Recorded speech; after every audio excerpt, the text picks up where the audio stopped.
3, 2, 1. What did it just do? It reached out and touched it. And it just went off. It did.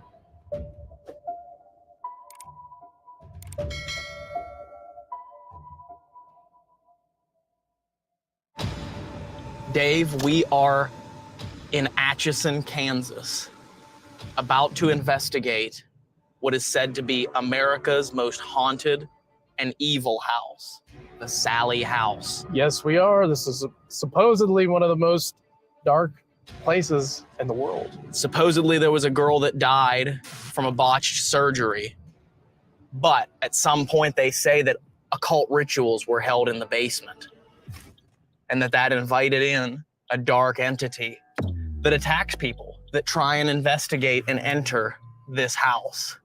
And hopefully, if this evil entity exists, it'll come out and show itself on camera. But we are getting ready to pull up to this house right now to get our first look at this place that we've heard so much about.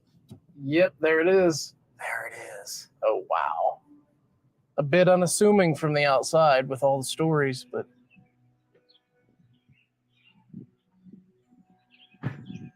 All right, man, you ready for this? I am ready. The Sally House in the flesh. Got it? Yep. Let's go in.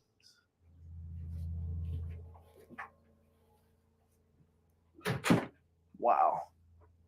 We're finally here. We're finally in the Sally House. The Sally House not only has one of the most chilling stories of hauntings in the United States, but also one of the most debated histories. According to the story, the house was the home and office of a local physician. He and his family lived upstairs, while he practiced on the first floor. One day, a desperate and panicked mother brought her 6-year-old daughter to the doctor. She was paralyzed by abdominal pain. The doctor's diagnosis? Appendicitis. He acted quickly in an attempt to save the girl's life and began cutting on her before the anesthesia could take effect. They say the girl's last moments were filled with pain and fear as she died believing a man was torturing her. This girl's name is said to be Sally. In 1993, a young couple moved into the house, and it didn't take long for them to experience paranormal activity. The husband was attacked, scratched, saw objects move on their own, and even saw the apparition of what he believed was a 6-year-old girl with a bow in her hair. Could this girl be Sally, who is said to have died here years ago? Some say yes, but historians and anthropologists say that this Sally never actually existed. So who is this little girl that's said to haunt the Sally House? Some people believe that it's a sinister and demonic force that lures people in with its childlike charm, but then attacks. One thing's for sure, whether this is the spirit of a 6-year-old girl lost to a surgery gone wrong, or a demon, this should be a very interesting night. From what I understand, they say whatever entity pretends to be this little girl doesn't like men. If they're going to focus their anger and rage on anyone, it'll be either one of the two of us. Should we go upstairs? Yeah, I don't know, as soon as you said that and we rounded the corner, I started to get like a pressure in my head. Really? Yeah. I don't know why. We're coming up. We're gonna be staying the night here tonight.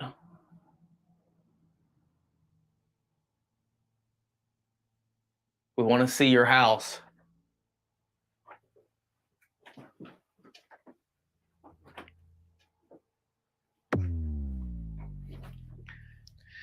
Lights would dim and brighten on their own, appliances would turn on and off, pictures would be found upside down, and the toys in the nursery were found arranged in a circle in the middle of the floor, just like they are now. One day during a normal Sally House tour, a 4-year-old girl became missing. The girl was found in a closet with the door closed. She later said, "I was playing with that little girl." That's creepy.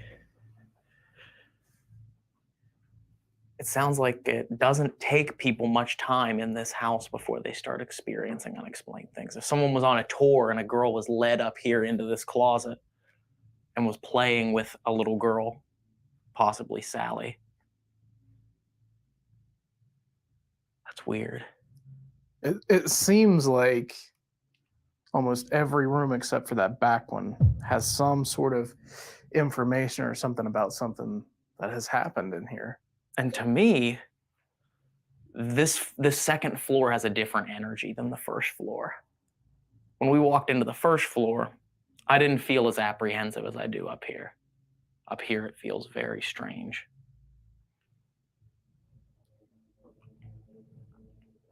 And the question remains, like everyone always asks, is it really a little girl or is it something posing as the spirit of a little girl? You know what I think we should do? I think we should bring in the gift that we brought for Sally. Let's go get it. Sally, we got a new toy for you. Okay. Hold on. Okay. Come here.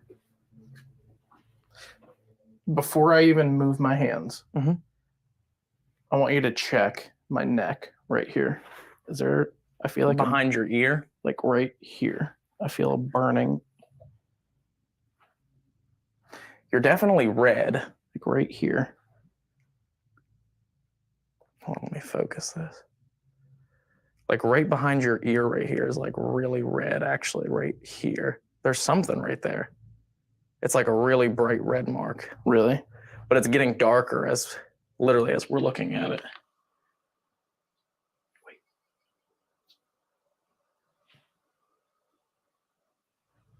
I can feel it burning. We're not sure if the red marks on Dave's neck and the burning sensation he's feeling are connected. I do know that Dave's not going to mention a sensation that he's feeling unless it's severe and needs documentation. In my opinion, I can't really see any marks that could be considered paranormal, but we'll have to stay aware. With the reports of scratches appearing on men who enter this house, we can't be too careful. So I don't know. That's strange. I'm not saying it's paranormal, but that Well, turn your neck to the other side. There's nothing there. Now turn it to the other way. There's nothing there. There's nothing there. I think this is the room where we should bring Sally's toy. I agree.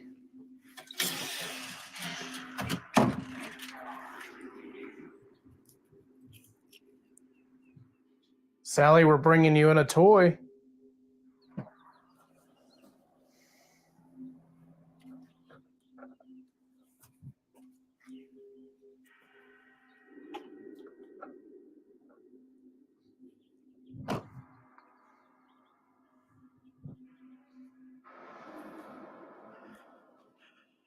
Okay.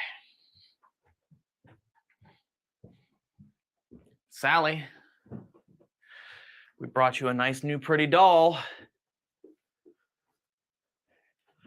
Put her in your room here with all your other toys. Let you check it out. I'm gonna step out here. We're gonna be here tonight, and we brought this for you as a gift. And we are gonna give you a second to be with that doll and to check it out. You can try and pick it up. We'll shut the door for you.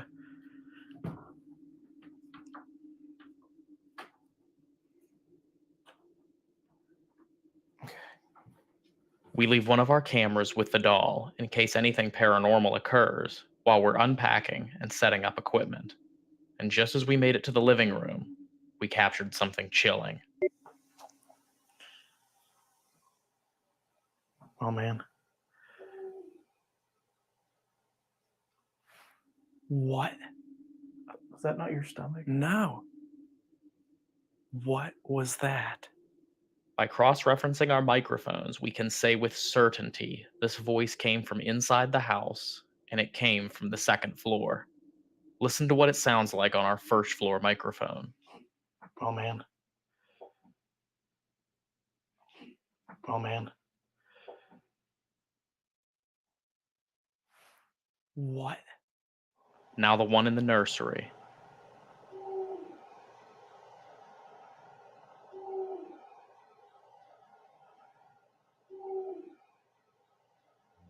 This is chilling, but it's just the beginning of the unexplained and bizarre activity that we'll capture at the Sally house.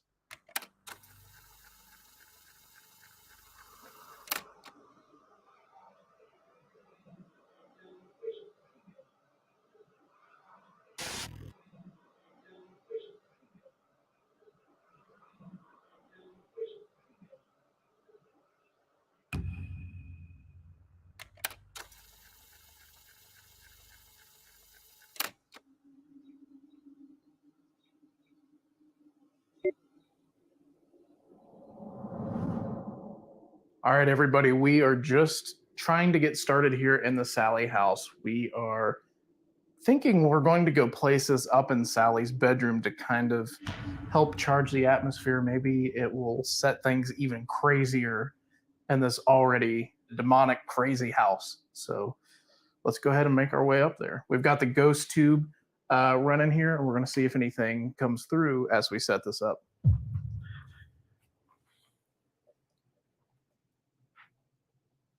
Sally, we're bringing you another gift.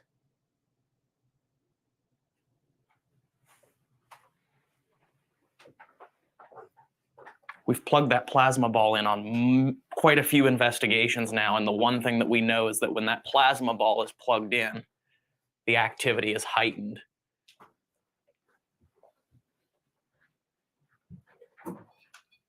Whoa. The REM pod was just going off. Sally? Whoa.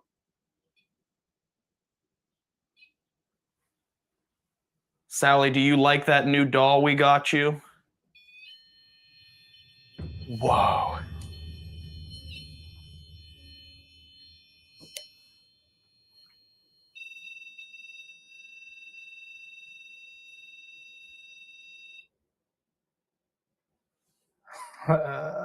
We haven't even plugged it in yet, so.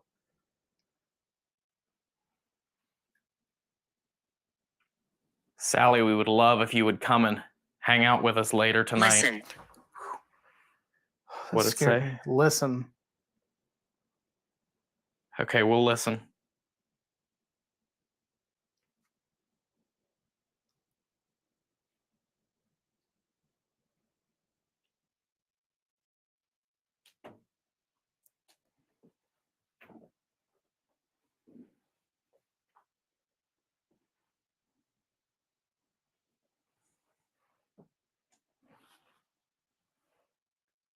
What happened to me?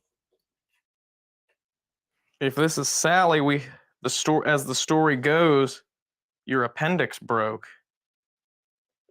And in the process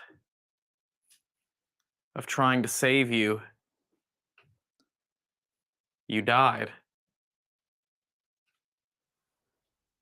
Died.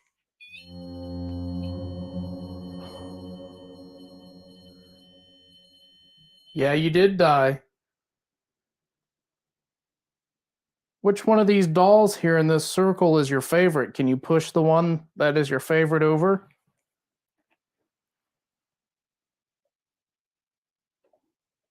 I'm going to plug this in and it'll give you some more energy. But when we do, we're going to have to tear down that toy that's in with your baby. Because it's going to... Games. What'd it say? Games. Yeah, we can play some games with you if you want to. We'll be here all night to play games. You just use that and get charged up. Use that energy and then we'll play some games. Now, as soon as I plug this in, the REM pod's going to go crazy.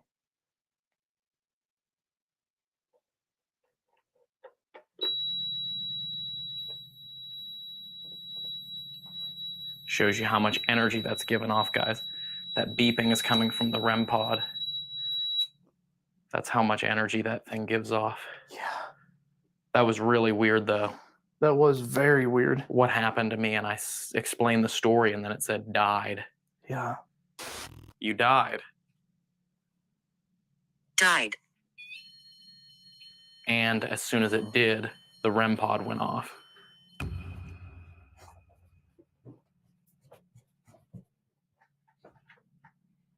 What if we put this baby that we got you, Sally, what if we put it in the circle?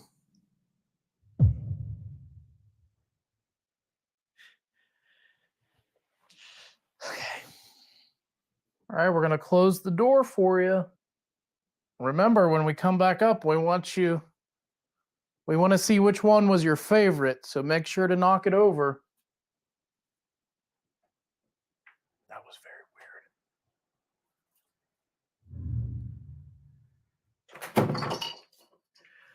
I would say that's probably one of the most intelligent sessions that we've had with the ghost tube. Yeah, that was a little little too perfect, if you know what I mean. Yeah. Either that is really a little girl in there, or it's something that is really committed to the bit.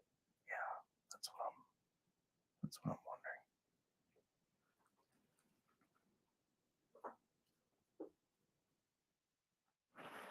wondering. Okay, you haven't done it yet. We're going to go downstairs.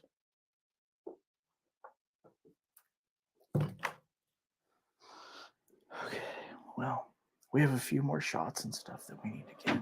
Yeah. So we're going to go do that. Let Sally enjoy her new toy, and maybe she'll surprise us, and we'll see which one was her favorite.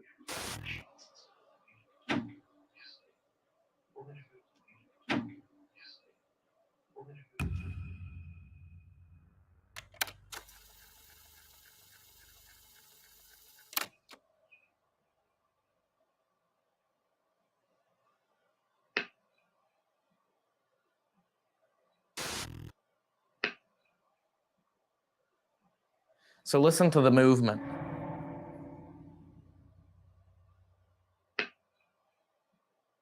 Do you hear it? Yeah.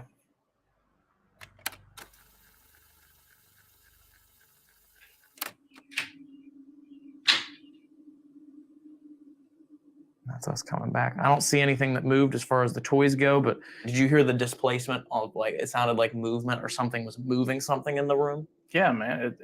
Yeah, very obvious. But speaking of leaving cameras set up, I think one thing we need to do now is the sun is it's pretty much down, and I think it's time for us to put cameras all over this house and really see what we can capture when the Sally house is completely empty. Yeah. I think some stuff is going to go down that we're not expecting. So I hope so. Let's do it. Let's wire this place up with cameras. let's do it. We're getting ready to leave the Sally house. We set up all the equipment. We put cameras throughout the house to try and see if we could capture anything unexplained. We have a camera right down here at the bottom of the stairs pointing up, and the paranormal music box is sitting on the stairs. If anything walks up the stairs or in front of that camera, it's going to alarm, it's going to trigger. In this room, the master bedroom over here, we have the SLS camera pointed across the room at the closet and this doorway that leads into the bedroom. Inside the nursery here, where Dave's setting up the camera, you have the REM pod sitting in the center of all of the ring of toys, all of the ring of dolls. And then downstairs in the living room, we have a camera that covers not only the living room, but the kitchen as well. And there is a Mel meter as well as an EDI plus meter down there, which are in perfect view of the camera in case any of those trigger. So you ready to head out, Dave, and leave this stuff alone for an hour and see what it picks up? I am. Let's do it. We're leaving.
calling out to the spirits of the Sally house. Whoever you are, whether you're a little girl named Sally, an elderly woman, a teenage boy, or an evil, malicious entity, we're here to speak to you. And we want you to show us a sign of your presence. We brought you a doll that now sits upstairs in the circle.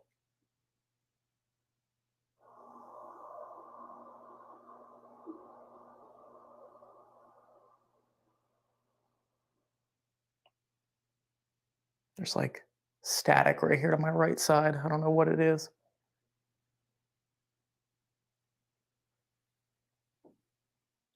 If you walk across the bottom of the stairs, we have what's called a music box.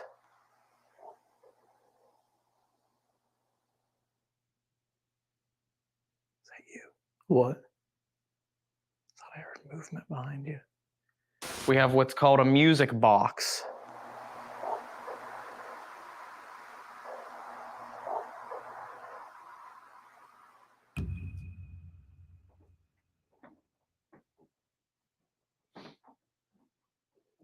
There's a circle of dolls up there in one of the rooms. If you're here, can you step into the middle of that circle? We want to know you're here.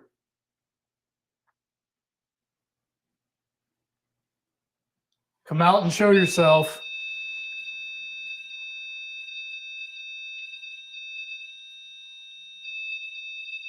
I don't know which one that is. It wasn't the male in the middle of the dolls? I don't think so. REM pod. It sounds like the REM pod. You like that?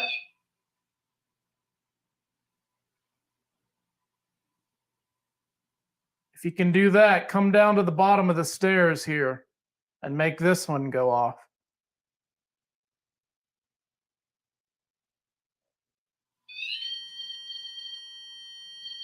Down here.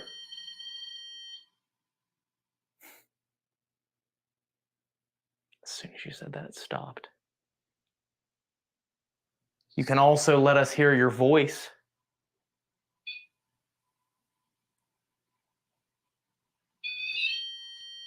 Oh, man.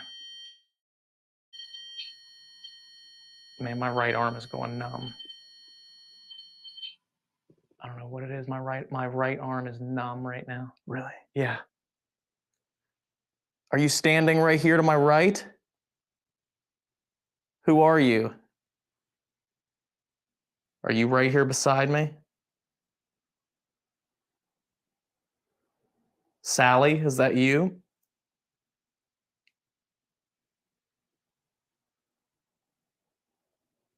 Are you holding my hand? What?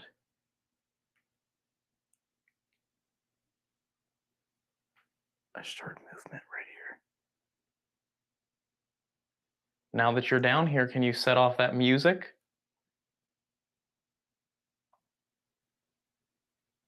Let's hear it. Whoa. Did you go back upstairs?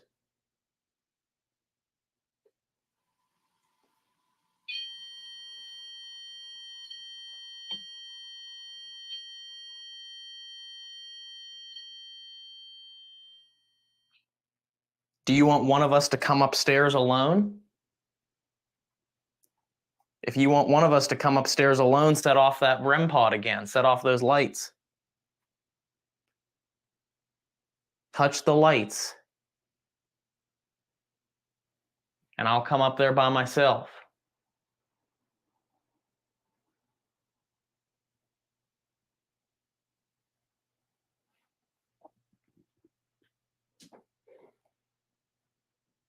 That's strange.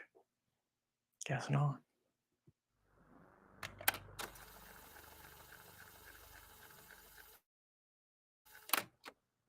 Somebody was making that go off up there.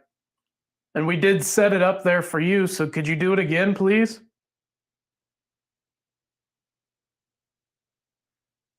Oh, dude, come here, feel this. Where? Right here. It's so cold right here. It is like ice cold. Oh wait, it's over here. You feel Right by that? right by the chair. Yep. It is ice cold. It's like it's following you now. Here, I want to set this EDI here just for a second. 54.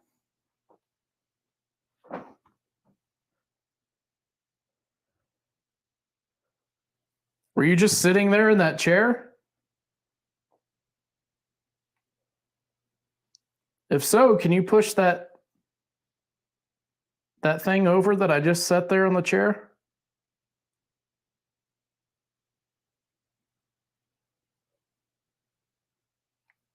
I don't know if that was weird. Mm-hmm. Hasn't changed though. No. I'm gonna put this out there. Mm-hmm. The last thing you said is if you want someone to come up there alone, make it go off. And nothing has gone off since. So maybe they don't want anybody up there at all. I'm coming up.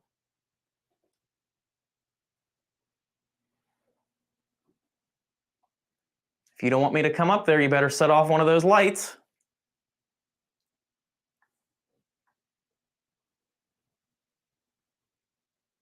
Or knock something over. Or slam a door.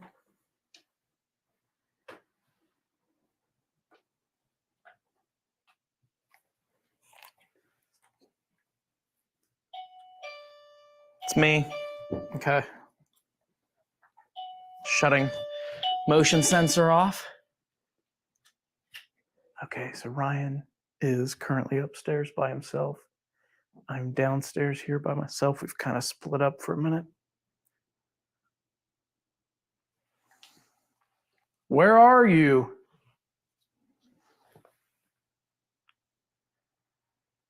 How come you suddenly stopped communicating with us?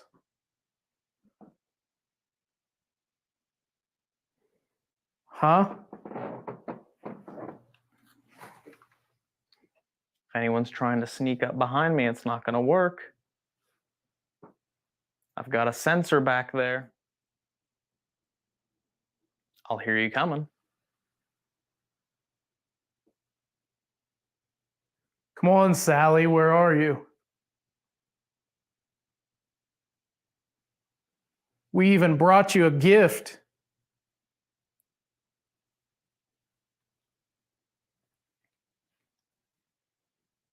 Dave, do you want to swap to see if you being up here incites anything? We can, yeah. Okay, I'll come down and then you can come up. All right, here I am. I'm upstairs. And you were making that little red light go off earlier. Could you do it again?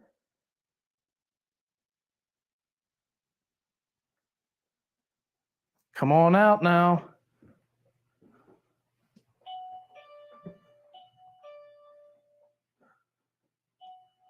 Is there one of us that you don't like? That whole room over there is full of toys. Can you shut the door to that room over there?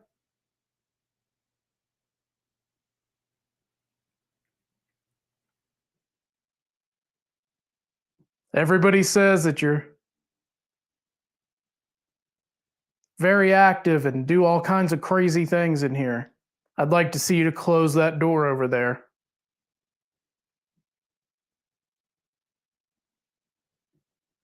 That would be pretty crazy.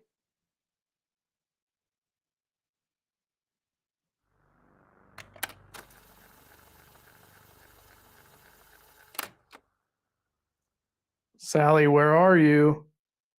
Whoever you are, whatever you are, now that we're up here, can you show us that you're real by stepping into the middle of all of those toys right there? right where I'm looking. Do it now, please.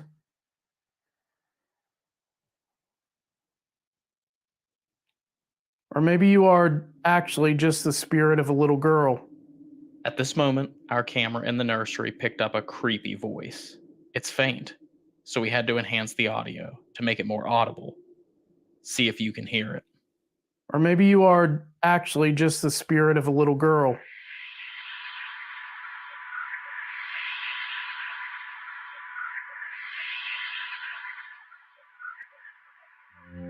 The voice sounds like that of a child, but more electronic. And to us, it sounds like it's saying, "We're not." Take another listen. Or maybe you are actually just the spirit of a little girl.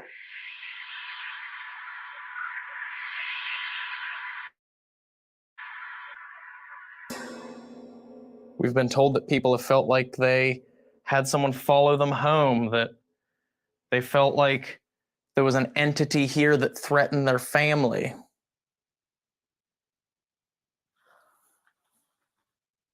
Who's the nasty and mean one that scratches people and almost pushes people down the stairs and threatens people? Who is that?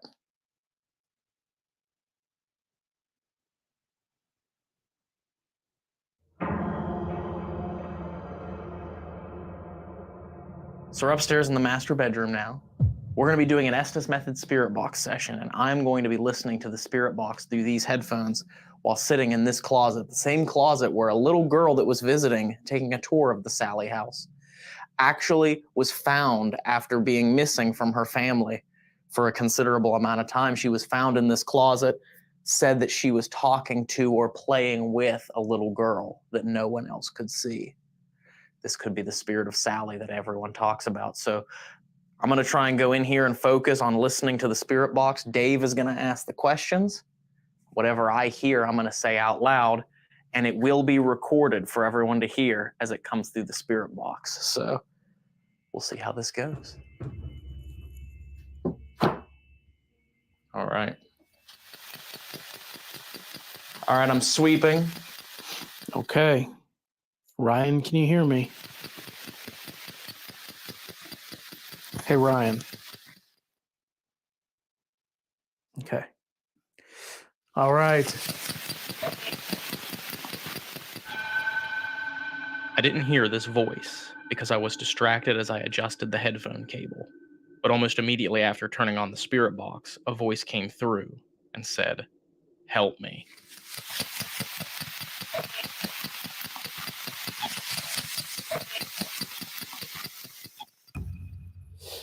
All right. We are here. We are trying to communicate with whomever may be in this house here. We are told it is an entity named Sally. And Ryan is listening with some headphones and he can hear your responses. So I'm going to ask you questions and I want you to go and tell Ryan your answers. Do you understand?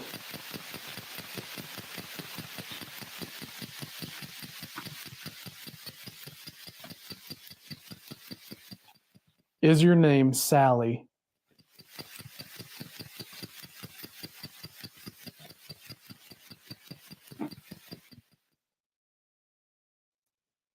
Can you see me?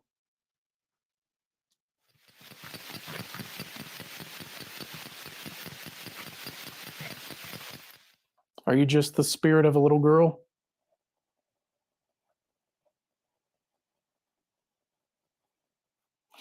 Is that accurate?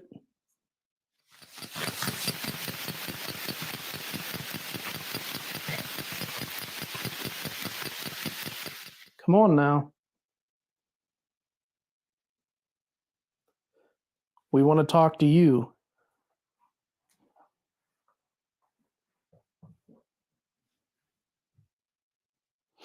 Are you a demon, like they say?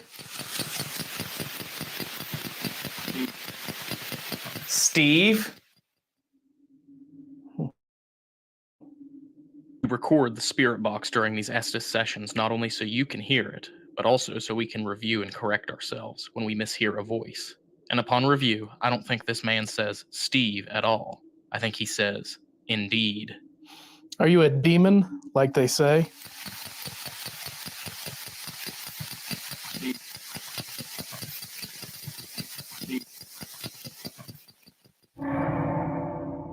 What about Steve?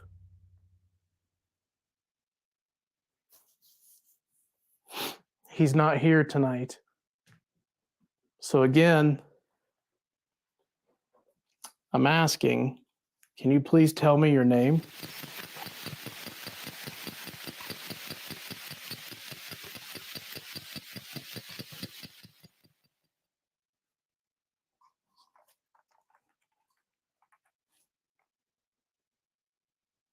How long have you been here?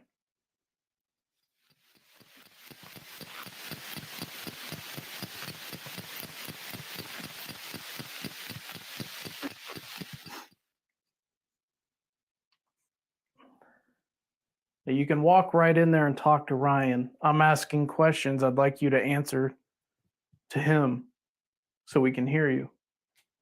You probably don't know who we are, I'm sure. My name is Dave, and his name is Ryan.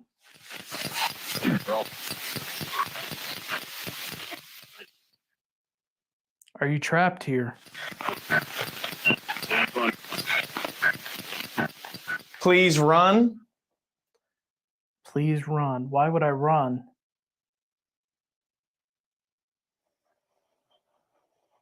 I have my eyes closed in here and I feel like there's something dark in here with me. Like it seems like all the lights keep going, I don't know, it's weird. Are you in this room here with him? It got cold in here.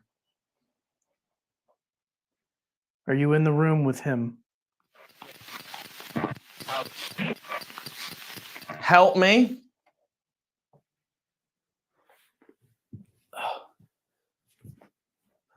What is it that you need help with? Ooh, that was creepy. It was like a little giggle.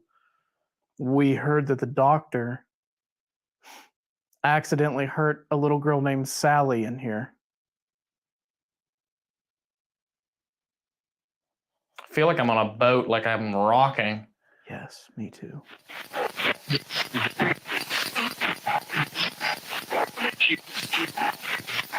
With you. You're with me? If you're with me, can you set that red light off? Apparently I was rocking. Whomever is here, please come out and respond to Ryan in there. He's listening for you.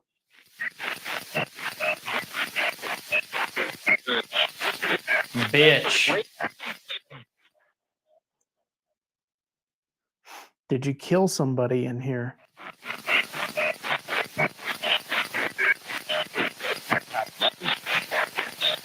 There's a man's voice. I couldn't hear what he said. Something about lucky. Right after Dave asked the entity if it killed someone in this house, a man's voice sounds like it says, he got lucky. Did you kill somebody in here?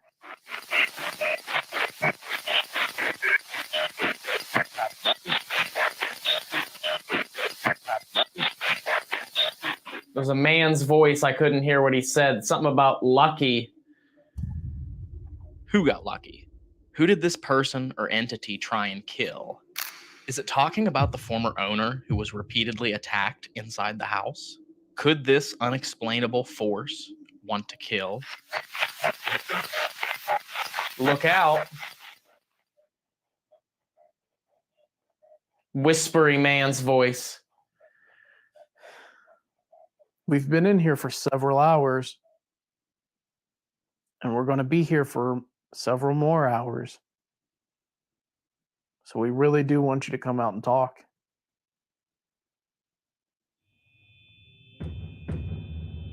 Let's see how he's feeling in here.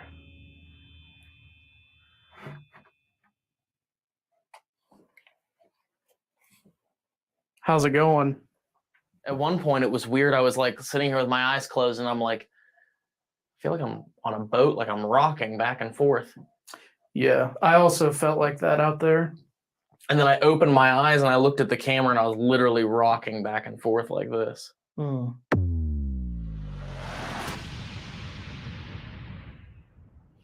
This is Dave Audio SLS.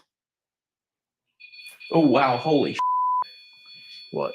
REM pod's going off here in the living room. This is literally just turned my audio on. Hello?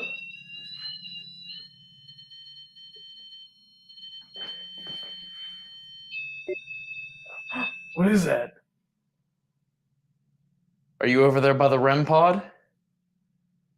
Something's over by the couch. Reach out and try and touch that. 3, 2, 1. What'd it just do? It reached out and touched it. And it just went off. It did. Holy hell, dude. We just barely got the SLS and cameras rolling in time to capture this. A few moments later, and we would have missed it. Watch as this SLS figure moves to the REM pod on command. And when it does, the proximity field is actually It reached out broken and touched it. and it alarms. And it just went off. We may have just captured proof that these anomalies the SLS camera can map actually hold enough energy to alarm a REM pod. And it's hard to find the words to describe it.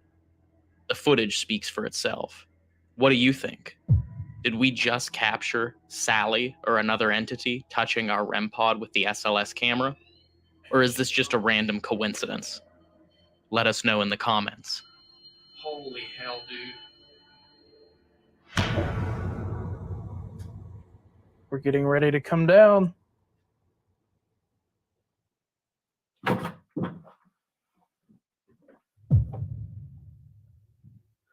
Is there somebody back in this crawl space here?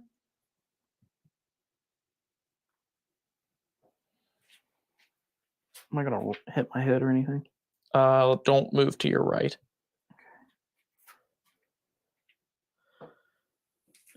How does it work?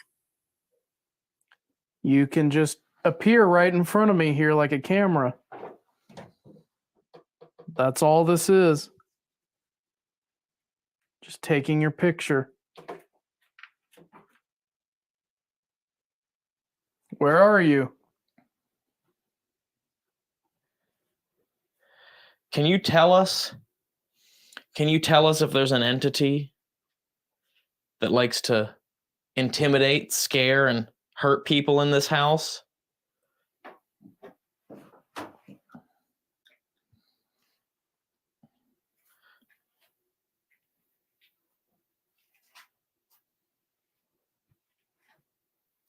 I'm not going to hit my head, am I? You're not going to hit your head, but you are going to Watching you. Angry. Whoa. Why are you so angry? Where are you watching from?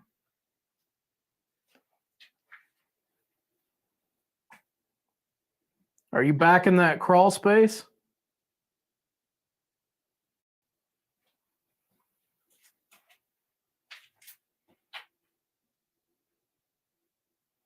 Can you go upstairs right now and touch that red light that you were touching just a little bit ago to let us know that you're here? Someone touched it. Dave thinks he caught you on camera.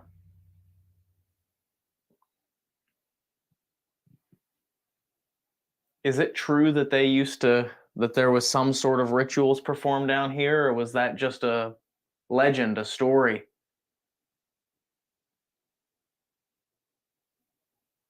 It's been told many times over.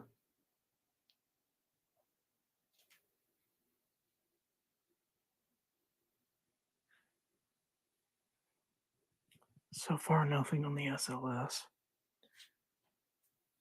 Disagree. Disagree. Well, let me rephrase. So far, nothing on my camera down here. I did get you upstairs, didn't I? That's a weird response to that. It is.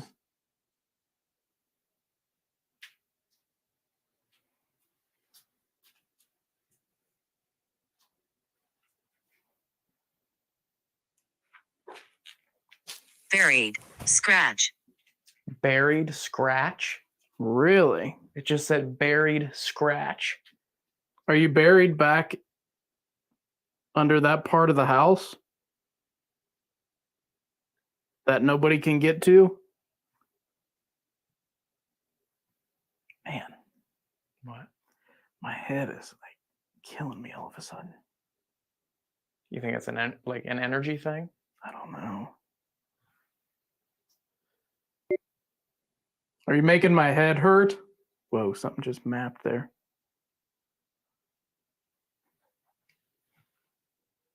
Huh. Are you trying to go back in that cubby hole? Are you trying to go in there?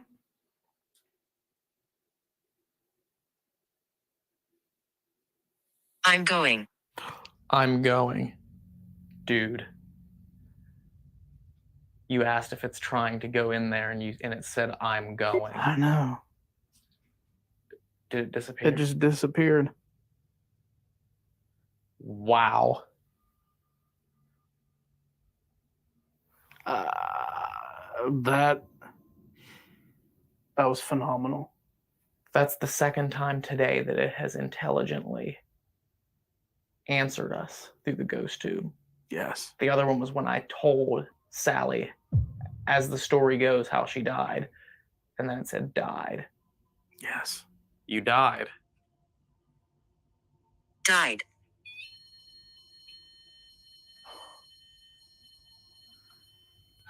There was nothing before, and there has been nothing since on here. Mm-hmm.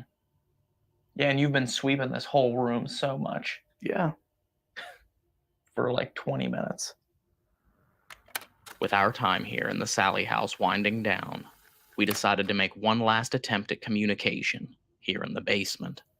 Prior to a couple owning this house in the 90s, that a woman lived here and apparently did occult rituals in the basement, and they said that this was the spot where she would do her rituals.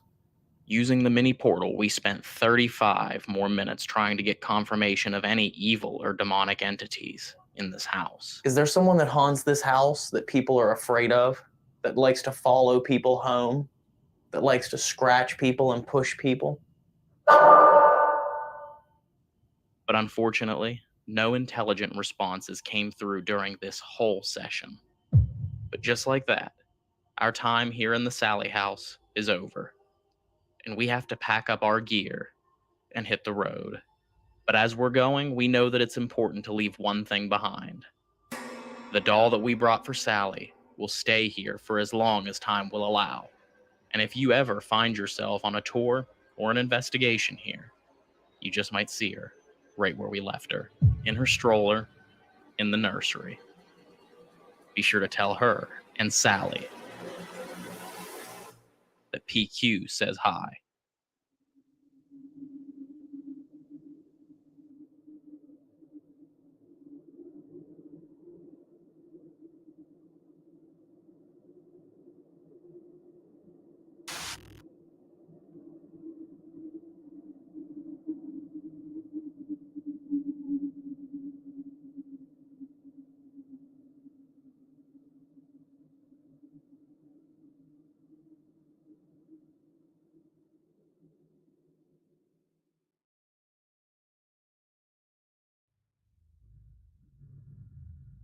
When you walk in this house, you're bombarded with pain, agony, depression, defeat. Were you preying on Jacob? Stephanie! Really? Ow! The f was that? I don't see anything really. Okay, good. I mean, that's a good Wait. What's this? That was not there when he lifted his shirt up. No, it's not. So it's like forming as we're talking. Yes. Yes. Yeah. I can feel it starting to burn now.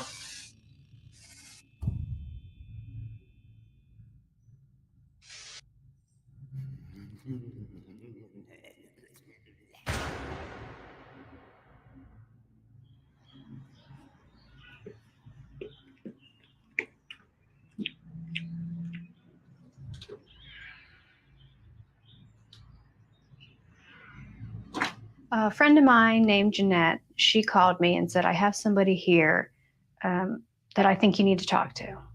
So this lady named Stephanie got on the phone, who I've never met before, and she wanted to know if we could help her because she was having a tremendous amount of activity in her home, and she was terrified.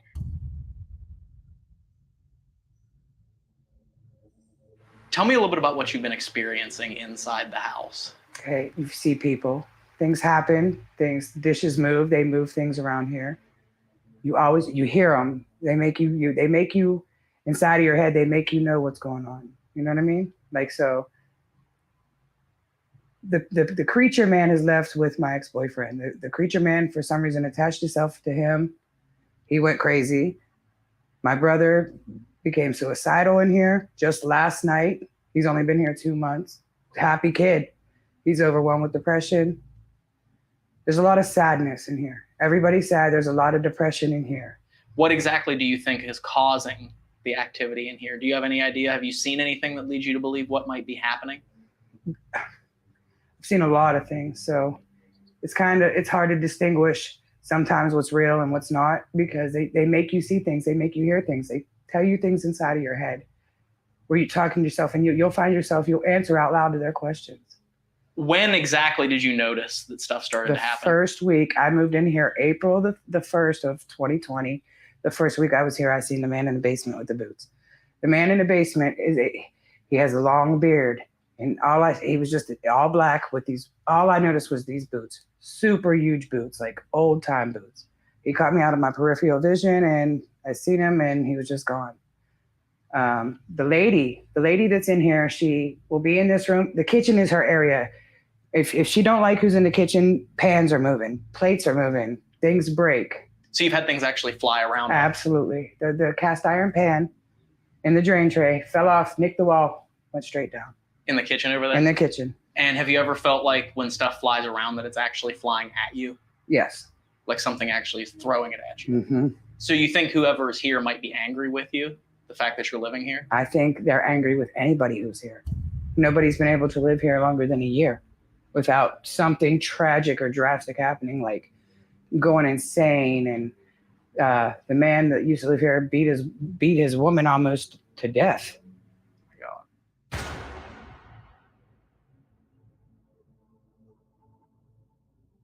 When I made the turn here by the steps, it didn't feel bad. It didn't feel good. It just felt like a shift in the atmosphere, like pressure, I guess you'd say. And I had my K2 with me, and the K2 indicated high readings. I had my cell phone out, and I was recording the K2, and then going back over review of the phone, it had an EVP, a breathy whisper that sounds like, "You're insane."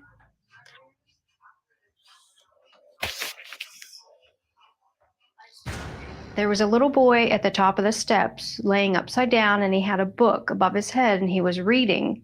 And it almost sounds like after the EVP, the little boy says the same thing.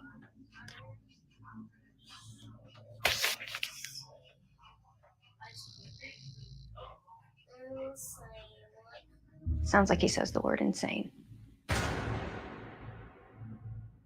When you walk in this house, there's so much pressure. It's just like you're bombarded with pain, agony, depression, defeat. It's overwhelming. Like my brother, like for some reason, like yesterday, when he was doing his suicide bit, he was like, "I don't know what's wrong with me. I don't know why I feel this way. I don't know why." Did they try to, put it onto me? Because I'm the one that they mess with the most. I'm the one who sees the most in here. Everybody hears things, but in here they don't. You can go from being the happiest person in the world to like, I can't do this no more. And when you can't figure out why you can't do it no more, it's just telling you you're not happy and maybe you should end it. When did you decide that enough was enough and that you were going to leave? When Demetrius left, when I saw the creature man crawling up the stairs, he took my breath away. I just grabbed my ex-boyfriend Demetrius, and I couldn't get no words out. I just grabbed him. I woke him up out of a sleep. He seen him. I seen him.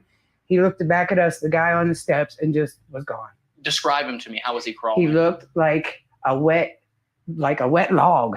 is what he looked like. And all I can remember is he's like, it looked like branches, just like this. And he was crawling up the steps. And when he got to the top steps, his hands was out like this. And he was just down like this.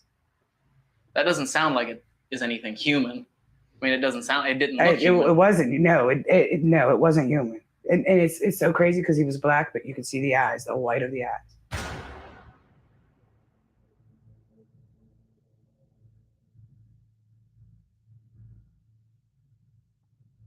Stephanie herself, I could tell something was extremely bothering her, to the point where I kind of felt sad for her because, you know, somebody that lives in a house, pays rent, and she doesn't stay here. I mean, that's sad to feel like a prisoner in your own home. So I told her, I said, we'll do our best to try to help you.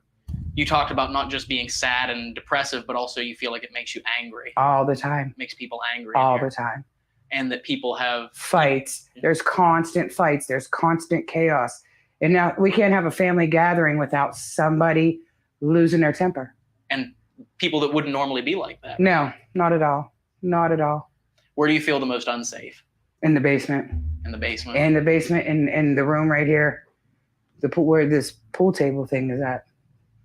What about the basement makes you feel so uneasy? I can't explain it. I can't explain it. For the first week I moved in here, I seen the manager dryer. That's really the last time I've ever spent in the basement. Yeah. And there's a portion of the basement that has a dirt floor that's not concreted over. And back there's a part when you walked us down there before we pulled our equipment out, you can clearly see someone was drawing on the walls down there. And it's almost devilish drawings on the walls down there. Do you think it's possible that maybe someone was performing some sort of rituals down there or something, or summon something? Possible. It's possible. I don't know. I didn't even see that other drawing on the wall until you pointed that out. That's how I don't go down there. I seen the one drawing my brother showed me that was on the side of the wall. He's like, "Did you see this?" And when I seen it, I was like, "What is that?" I've never seen it. It's crazy because I've never seen the other drawing that you pointed out to me. I've never seen it. The smells that you'll smell in this house smells like rotten eggs. Sometimes like you'll get a really strong odor of like something's sulfur. rotten. Yeah, like something's rotting. Yeah. And then sometimes like in 2, 3 in the morning, you'll smell food cooking. Sometimes you'll smell chemicals. Like it's a weird kind of chemical. You've talked to the neighbors. Dexter, yeah, Dexter next door. Yeah. Dexter told you that he's known of multiple people that have died in the house. Mm-hmm. How many people did he say actually? 3. 3 died? Mm-hmm. Mary and her husband Donald definitely died in this house. And do you know who the third would have been? No. But it also was an old mining house. Absolutely. And so who knows how many people have passed through here. Like I said, the mine shaft is right here. There was a mine collapse in 1941, I believe it was. They used to run chutes down here all the time. Yeah. Ultimately, I know you said you're going to be leaving here within the next couple of weeks, no matter what. Yes. But we want to try and bring you a little bit of closure, help you find out what's causing the activity, and hopefully get it to go away. Of course, with anything like this, sometimes it's complicated. We can't promise that we're going to be able to get it all to go away, but we want to at least help lessen your load for the amount of time that you have left to be here. That's greatly appreciated.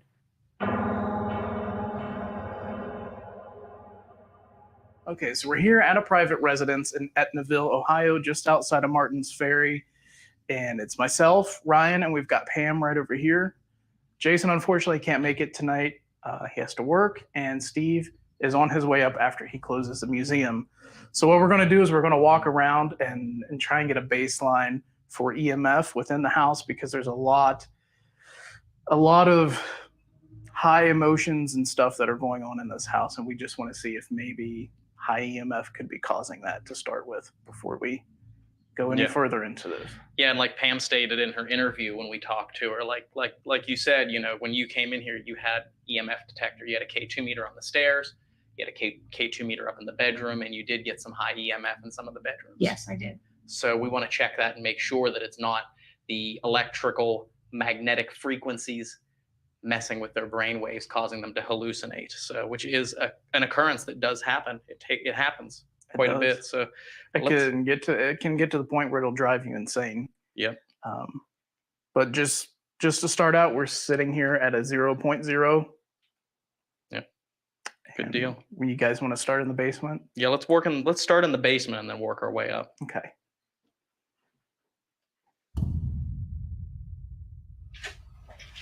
Now, when I came down here the first time I was here to meet her initially, I got no EMF readings around the hot water tank. Okay. Nothing down here. Nothing.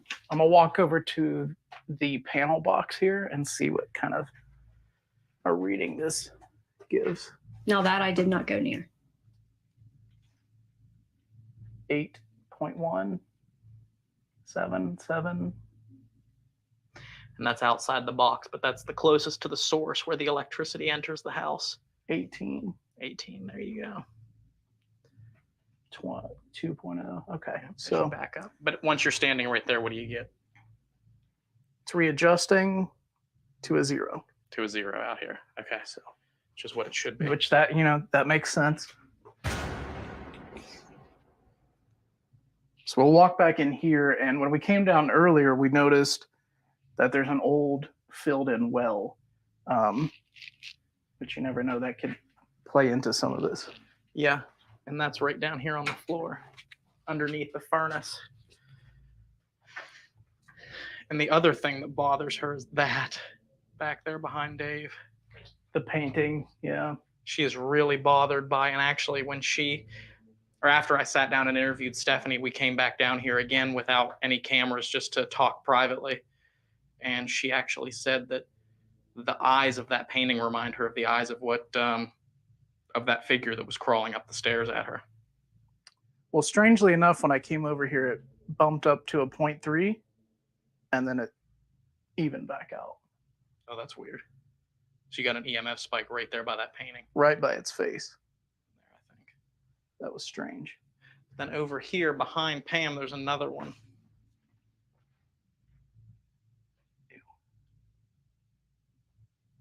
Nothing. Nothing. Mm-mm.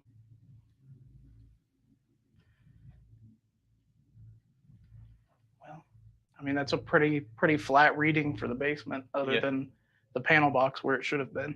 Right. So you want to move on up? Yep, let's head upstairs and see what we can get up there. Watch your step here.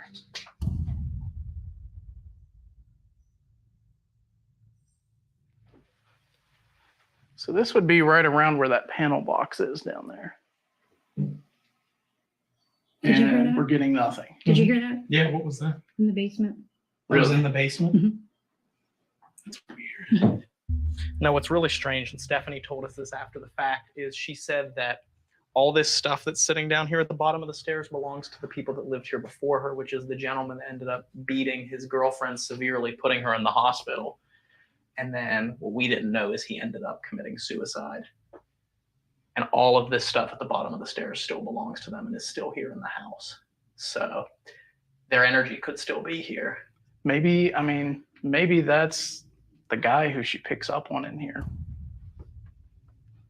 So again, this is where a few days ago, Pam did an initial sweep through the house, and she had high readings here on the steps.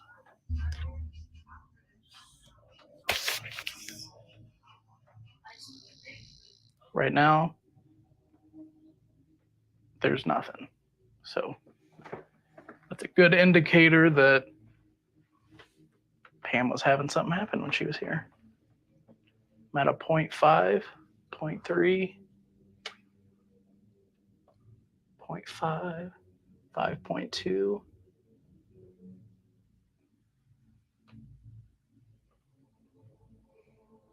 $12. Really? So there's got to be something running through this wall. 20, 20. Wow. 22. So there's definitely something in this wall here that's.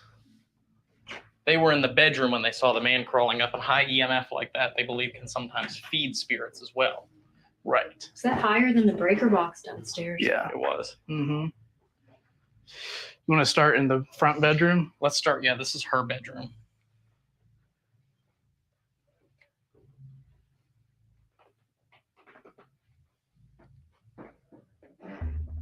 Nothing off any of this.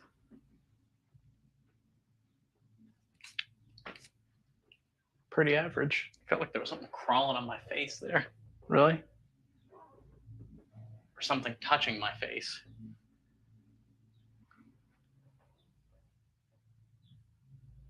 It just felt like something right here under my chin. That's very strange. Okay, so this is Jacob's bedroom, where, she was telling us over the last couple of days he had some very emotional things happen in this room. Don't want to dive too much into it, but from what I understood, very out of character for him. Mm-hmm. Yeah, and she said he was never unhappy until he moved to this house. She said he was never like that, never unhappy, always a happy-go-lucky person until he moved here. Nothing. I mean, it's like a 0-0.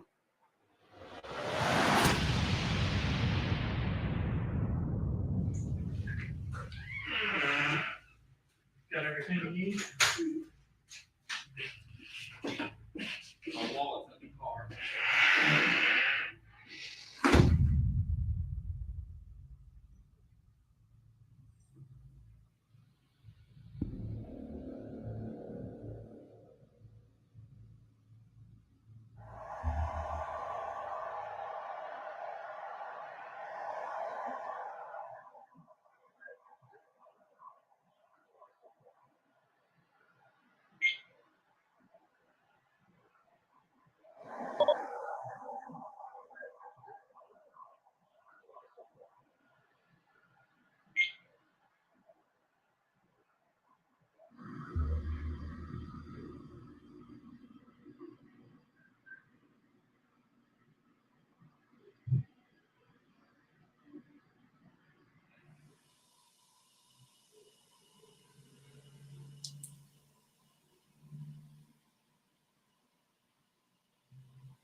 For now.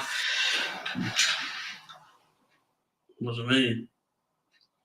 I was setting up the SLS camera for us to take it upstairs and do a sweep with it, and we heard it. It was a loud, loud bang upstairs.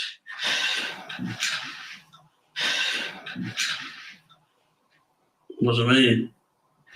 So I'm just right above here. Let's go, Steve. Oh, come on, right. Well, remember to get a battery for this. Yes.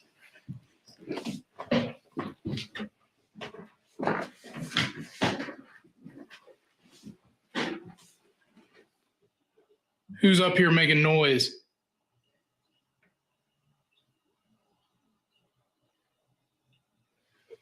Sounds like it was either in this room or the back room. From downstairs. Nothing here on the floor that looks out of place. Stephanie told me that you can't stand me. So if that's true, close that door right there to the closet. Man, Close it. I got a pain right in my stomach.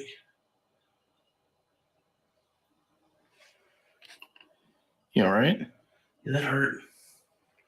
It's like right up, right. Ow. It's like, what the heck? Man. sharp pain right down through my lower abdomen area. That's not good. I don't think so. You can walk. You guys all right up there? I think so. Yeah. I got your battery, Steve. Okay. He's causing all the activity up here, making everyone feel uncomfortable. Is this your house?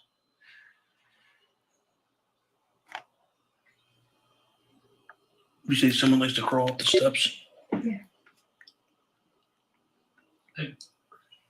Don't know what that's about. What's that? She calls it the creature man. Is that what she refers to, the creature man? She calls it the creature man. I panned over here towards the. That was like full on coming at me, like full screen, like the full screen was mapping as a stick figure. That's strange. Yeah. Right when we said creature man? Right when you started talking about the creature man. You say someone likes to crawl up the steps? Don't know what that's about. What's that? She calls it the creature man.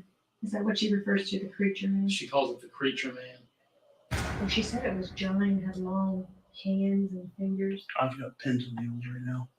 And it's hot in this house. Like, I feel chills right now Yeah. in this doorway. Come on, make yourself known. Who is or what is the creature man? Who crawls up these steps?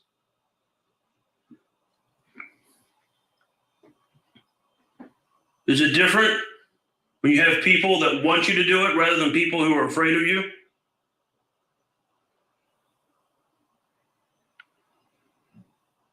What was that? What was that? What was that? It's not the furnace pumping the air conditioner's off. There's nothing running in this house. Mm-mm. Let me get by these stairs so you want Yeah. to see if I can point this down the stairs.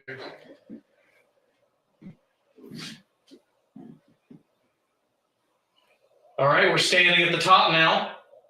About 3 months ago, Stephanie woke up and saw a dark, dark figure with long hands and fingers with beady red and white eyes crawling up the stairs at her. Can you show yourself on these stairs for us?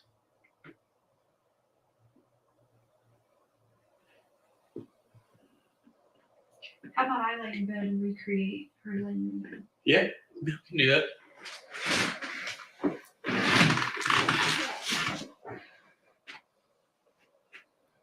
Can you show yourself to me like you did Stephanie coming up the stairs?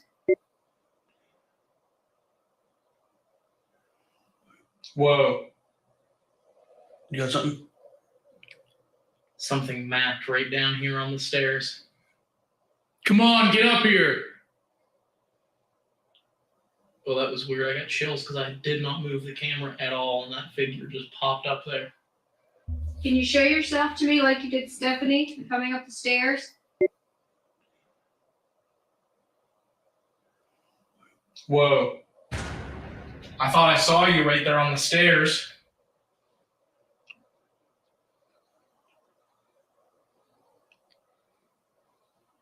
Can you walk up towards us so we can see you?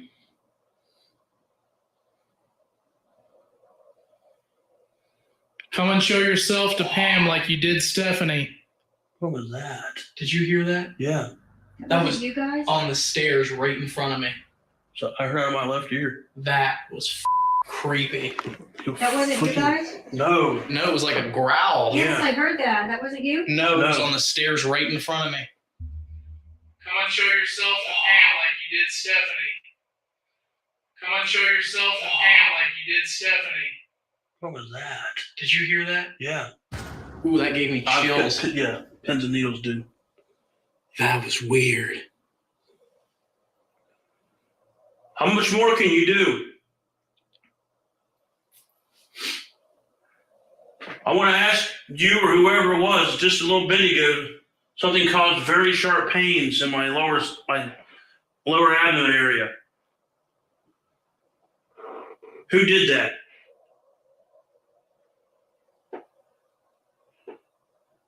Yeah, I told Dave about it. I was walking back to go to the back bedroom area. It felt like a knife. Didn't she say that what her brother did yesterday with What's the that? knife? Oh yeah.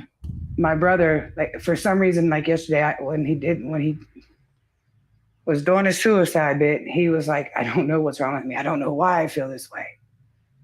I don't know why. Was that you that we heard growl a couple minutes ago?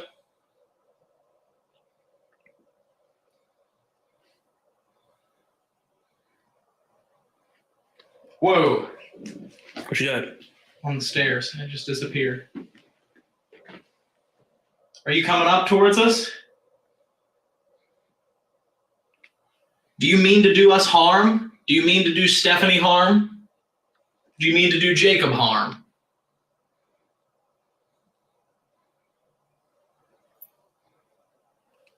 With everything she's told us, it sounds like you mean to attack them. You're trying to oppress them. You're trying to make them bitter and angry until either you hurt them or they hurt themselves.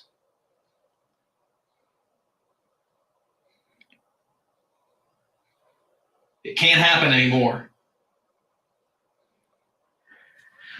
Sweep back here into Jacob's room.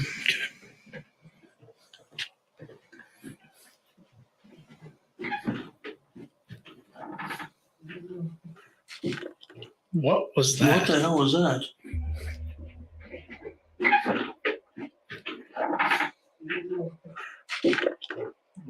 What the hell was that? What the hell was that? Sounded pretty eerie, didn't it? It did.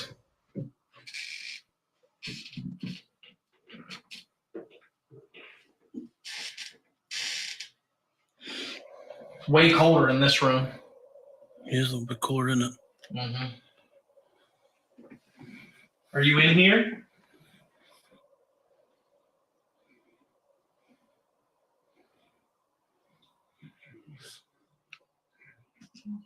Whoa, what was that? Something just moved right Just there. walk around in a circle. Just.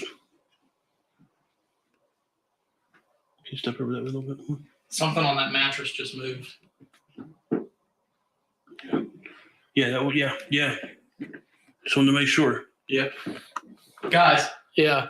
did you hear me? Yeah. Something on this mattress, on this air mattress, just moved in here. I'm gonna walk down.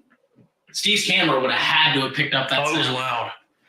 Like there was echo to it. Yeah.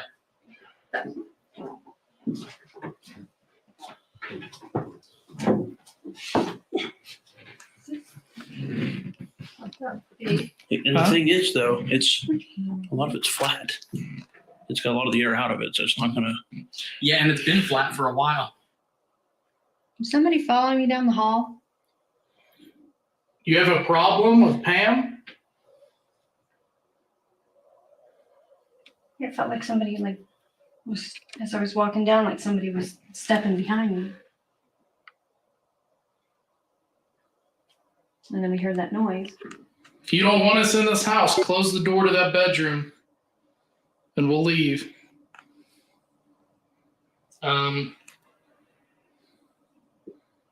I've got cold chills. I don't know if the steps right now.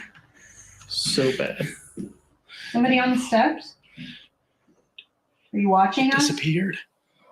Dave, Yeah. it disappeared, but right before you said you had cold chills, there was something, it looked like it was like climbing the wall beside you and it was reaching down and touching your shoulder. And then it disappeared and you said, I have cold chills. I do, man. All over me. Literally.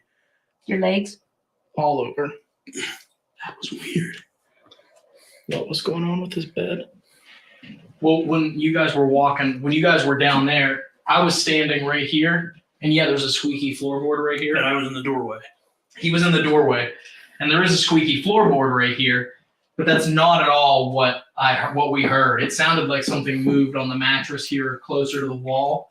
It sounded like something was pulled across it or moved. You can hear it echo too. Whoa, what was that? Something just moved right Just there. walk around in the circle. He said he does not sleep in the bed. He sleeps in the chair. That was weird. Yeah, it was He said bizarre. it creeps him out over here. He said that's why he's always in the chair. Definitely some strange stuff. Yeah. That growl was what got me because that was not That my was stomach. loud. It came from like here on the stairs. That growl. It was like That was right here on the stairs in front very of me. loud. Come and show yourself to Pam like you did Stephanie. What was that? Did you hear that? Yeah. I mean, what did it sound like? The growl. It was Yeah. deep. It was like. Huh. I heard it over there in the doorway. I heard it laying on the bed. I wonder why I didn't hear it. Who knows? Maybe it is afraid of me for some reason. Did one? What? I just heard somebody call me an idiot. Well, that's where I got insane. Was it a high pitched voice or what was Well, it was just went idiot.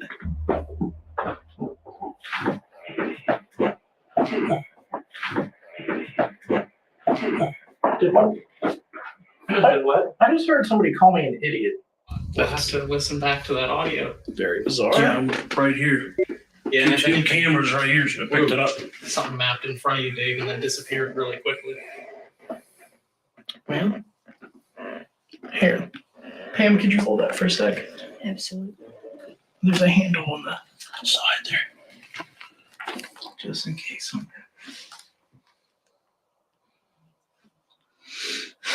Okay, so earlier Stephanie said that you were telling her to her face that you didn't like me and that you were standing behind me saying that you didn't like me. And then I heard somebody call me an idiot. Was that you? Dave, Yes. I want to say this just for the record. It's something I've been thinking about for the past about 5-10 minutes. Mhm.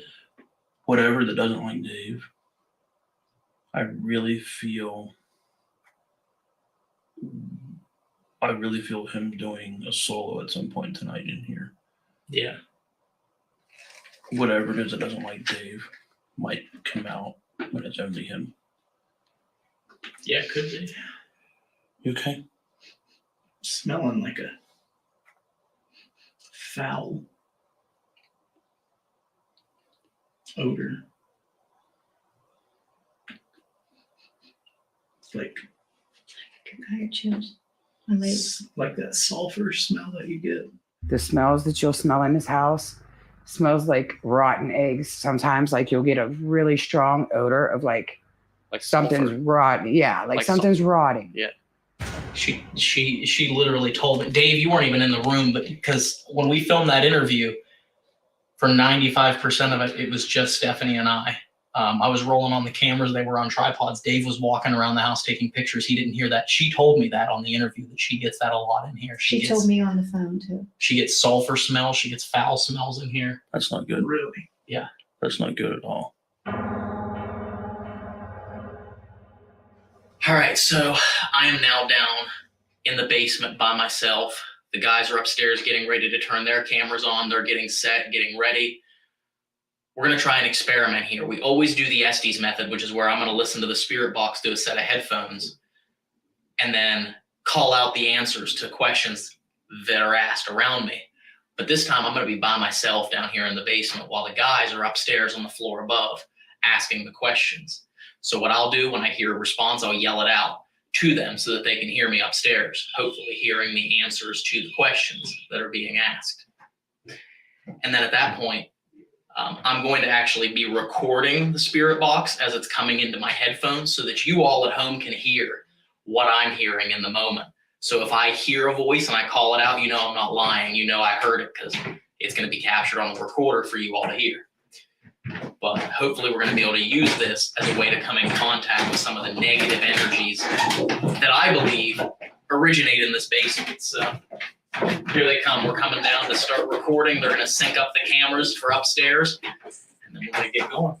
All right, here we go. Ready? Sync up all the cameras. And Got it. that camera got it. Okay. Sure. All right. Well, we'll leave you to it there, Mr. Ryan. Yes, okay, so they're headed back upstairs now that the cameras are synced up. And we are going to try this experiment here. Once the lights go off, I'm going to be alone in the basement. I have the REM pod here behind me.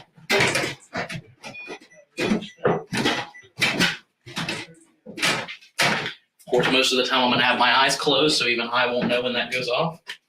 Ready? Okay. Gotcha. All right, I'm getting ready to start sweeping. And I'm sweeping. Which entity is in the house? Go down and talk to Ryan.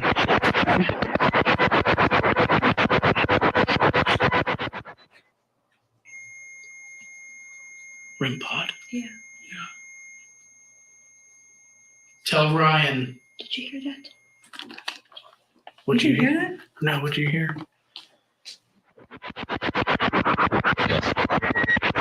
Yes. It like a Yeah, right. no. It was like a little female, like a little kid whining. She said she wanted to talk to you, Pam. Go for it. Ask her questions. Tell her to answer Ryan. So you didn't hear that? No.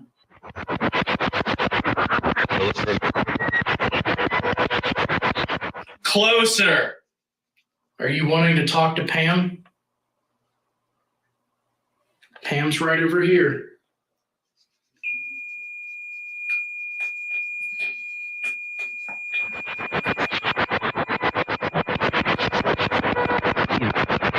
Leave.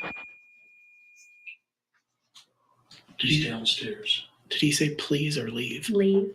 Why do you want us to leave? Steve. Is that my name? My name's Steve. Is there another Steve here?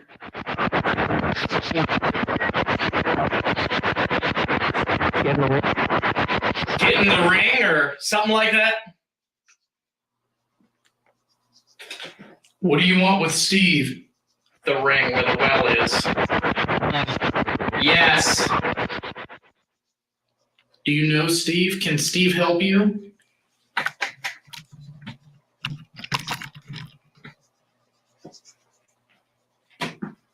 What was that?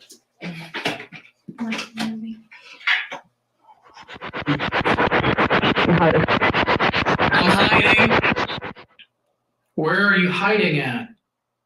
Is this the little girl? Yes.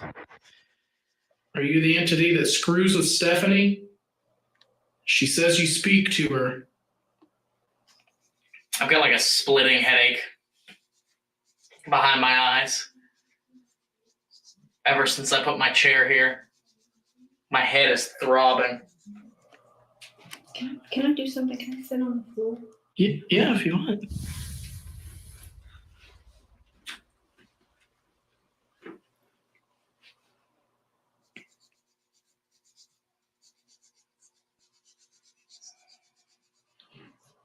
There's a little girl here. Tell me what your name is.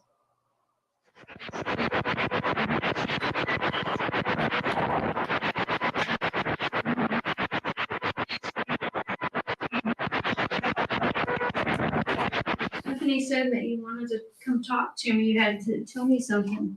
Now's your chance. Okay, I feel better now. I don't know what that was. That was a lot.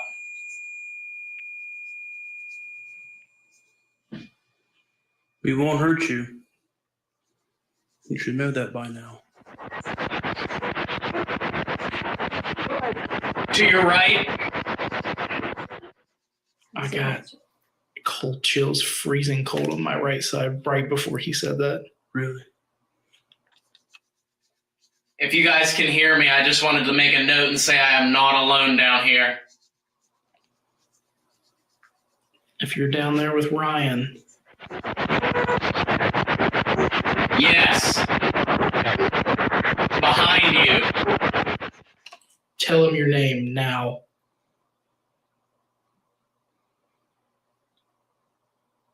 Behind your right shoulder. You felt those chills. I did.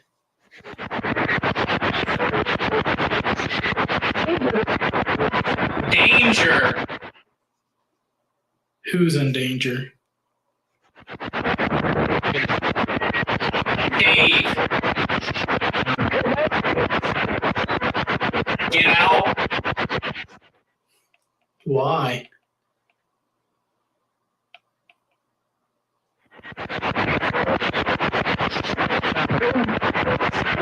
Back door. Ooh, that was a creepy laugh. Are you standing right here beside me? By this door?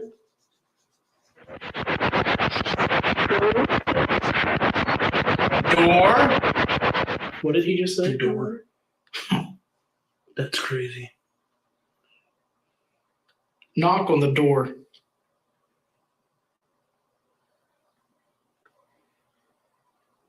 If you want me out of this house right now, knock on the door and I'll leave. Right here.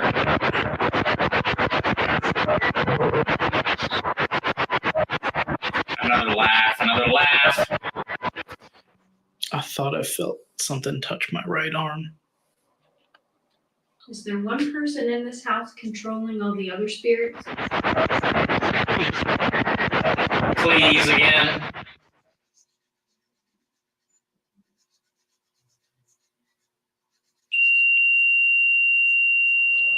Temperature sensor.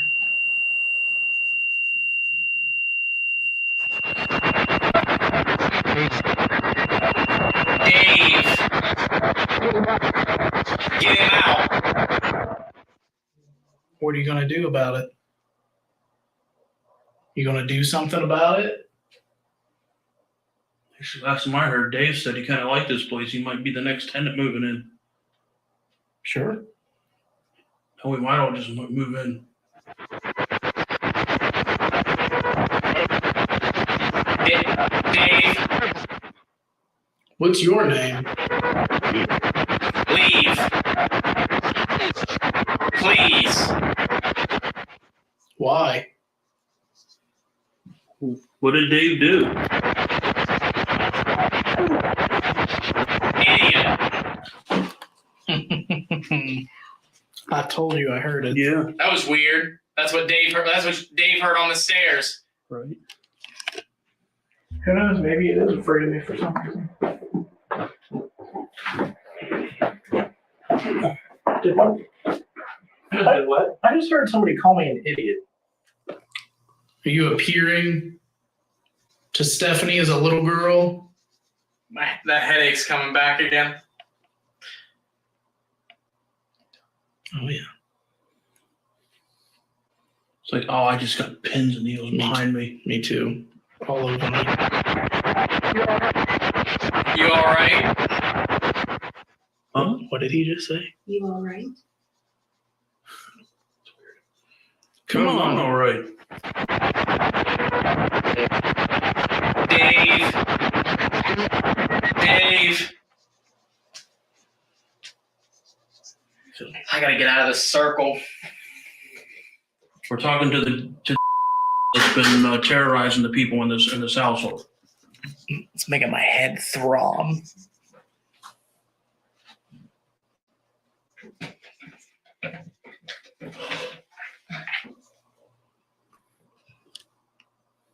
We're gonna stay in here for the foreseeable future.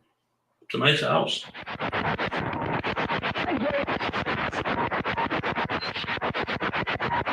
Danger. Are you the devil?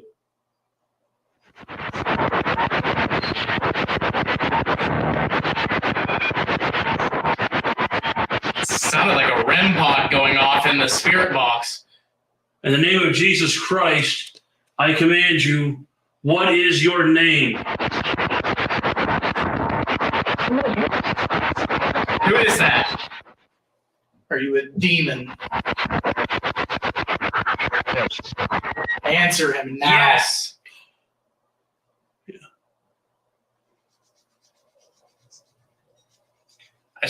I feel like something's draining me. You're torturing the people that live in this house. That's me. Do you get enjoyment out of that?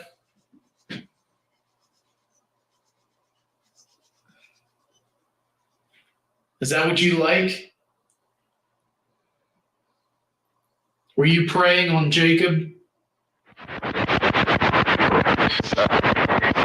Stephanie. Really? Ow. The was that? Something just poked me right between the shoulder blades. Ow, fuck. Run. What are you doing to Ryan? Damn, that hurt. Did you just poke me? Sounds like what happened to me. Damn, I'm gonna squeeze right by here, just to the top of the steps. Yeah, yes, maybe. Oh man, that gave me chills all the way up my back. That was strong. Come on up these steps now. Get up. Come on.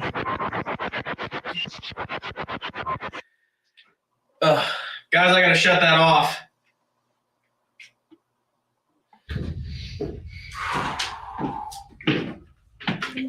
You got a flashlight? Where's that flashlight? It almost looks like a scratch. I don't know what angle you want it. I don't see anything really. Okay, good. I mean, that's a good Wait. What's this? That literally was not there when he lifted up the sheet. No, it was not. Did you? There's something there. It's like, as we're talking about it, It's showing up. Really? Yeah, and it It's- wasn't it's- there. I'm When not you, going to touch it, but it's in this area here. Oh, Centered. as you pulled your shirt up, it wasn't there. that was not there when he lifted his shirt No. up. No, it was not. So it's like forming as we're talking. Yes. Yeah, yes. It looks like it's getting darker too, doesn't it? Yeah, it's starting to burn now. Here, look. I can feel it. It's getting a long one, like right about here. 2, It's starting to look 3, there, too. 4. I can feel it starting to burn now. Yeah, get somewhere, man. But Which is interesting because where that happened and where I thought, like, ask Dave about Pop would be over was Yeah. right here, same height. You all right? Yeah, that hurt. It's like right up, right. Ow. after receiving some intelligent responses through the spirit box, even when I was a full floor below, Are you a demon? Answer him now. yes, combined with the sharp pain and mysterious marks that had appeared on my back. Ow! The was that? It looks like it's getting darker too, doesn't it? Yeah, it's starting to burn now. Here, look. I can feel it. We believe this house was infested with a very dark entity. It spoke to us.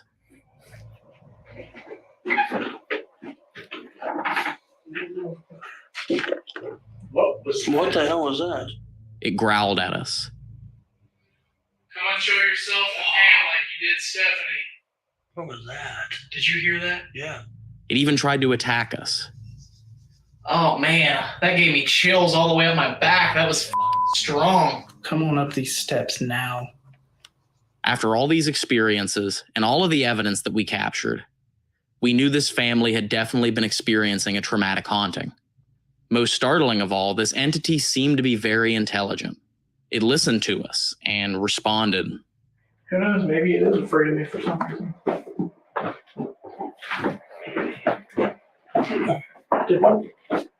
What? I just heard somebody call me an idiot. So when all the paranormal activity inside the home stopped, we could only think of one explanation. Could it be that this dark spirit had figured out that it wasn't going to be able to scare us out of the house? Maybe it figured out that we'd be more likely to leave if we experienced no paranormal activity at all. So it just fell silent. and we tried our hardest to get more evidence. It does seem like the energy started to subside in here since over the past little bit of time. Yeah, it does. For nearly 3 hours, we investigated. You cannot go on terrorizing the members of the household here, nor any new ones coming in. Even leaving Dave alone in the house to draw out whatever spirit didn't like him. I am here by myself in the house. Come and speak with me. Let's have a conversation. Even though the communication had stopped, we still had a promise to keep. A promise to try and rid this house of whatever dark energies had ruined these people's lives. We are unifyingly addressing the evil, malevolent, or potentially demonic forces in this house who are oppressing the household or individuals who stay in the house. I'm stating right now, you are bound through Scripture, you are bound by the blood of Jesus Christ to leave this dwelling and to never return. The people living in this house do not want you here. You are not welcome here. We, as a group of individuals, do not want you here because we know you are causing turmoil, you are causing mental, physical, and spiritual unrest for the people in this house, in this household. So together, through the blood of Jesus Christ, we rebuke you to leave this dwelling and to never return. So I'm praying from the top of this house, all four corners of every room, every floor, all the way into the basement, the soil itself. Pray that the love and grace of God through the Holy Spirit, through Christ, bless this house, bless the land that it sits on, bless any individual that enters this house. May they see this house and feel this house as a haven, a refuge from evil, from malevolent entities, from demonic forces. You are unwelcome here. And we command you to leave in the name of Jesus Christ right here and right now. Leave and return from where you came from. I'm feeling cold air. In Christ Jesus' name I pray. Oh, Amen. I feel it now too. Yeah, it's coming from my left.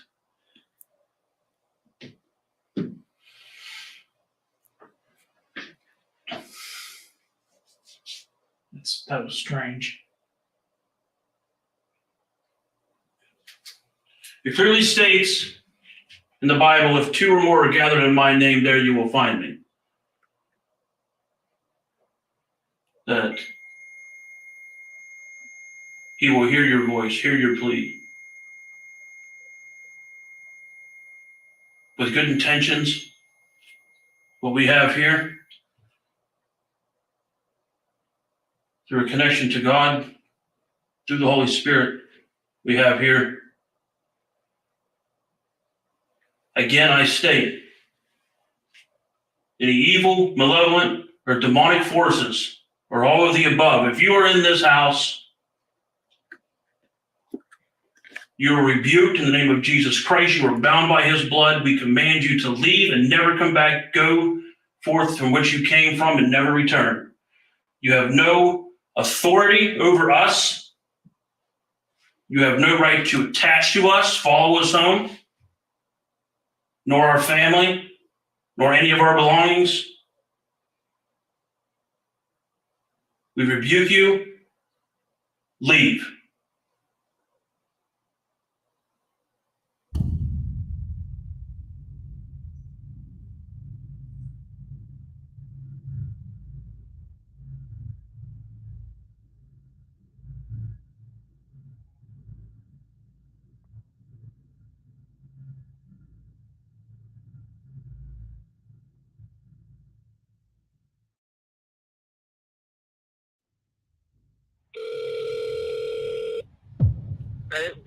Hey, Josh. We wanted to give you a call here to just kind of talk about what happened. Jesus Christ. How dangerous is this house? It's a playground. I know this case affected us for weeks afterward. In the body of Christ, I compel you to leave her! But there was other people that came in and helped, and the client herself. Since we did that investigation, they have said that they don't want to be shown on camera. Like she said, we could be putting all of us in danger. Something just moved in front of that motion sensor. We could be putting her in danger. We're paranormal investigators. We have to show people the truth. We caught evidence. And I think it's important for people to see what happened in that house that night. Yeah, I would say that's probably the top 3 haunted locations we've ever been in. He's going to get you. He's going to get you.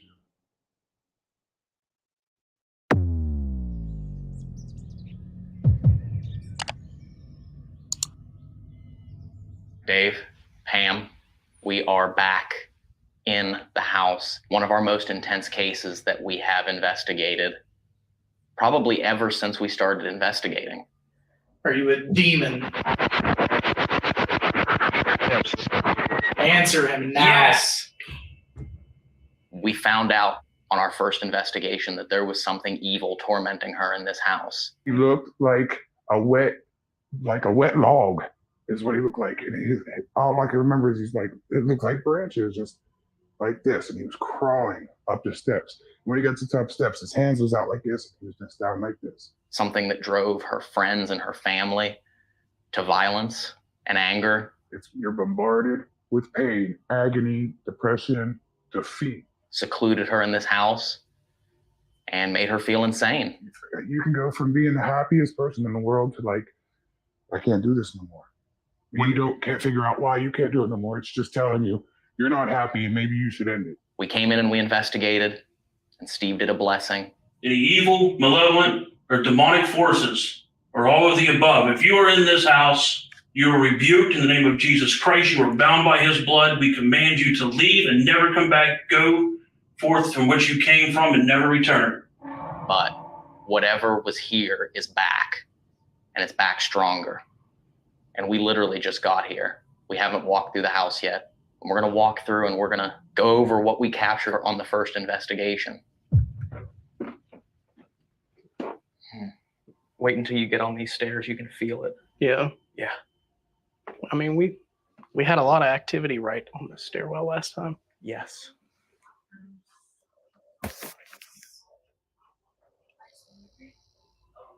Can you walk up towards us so we can see you?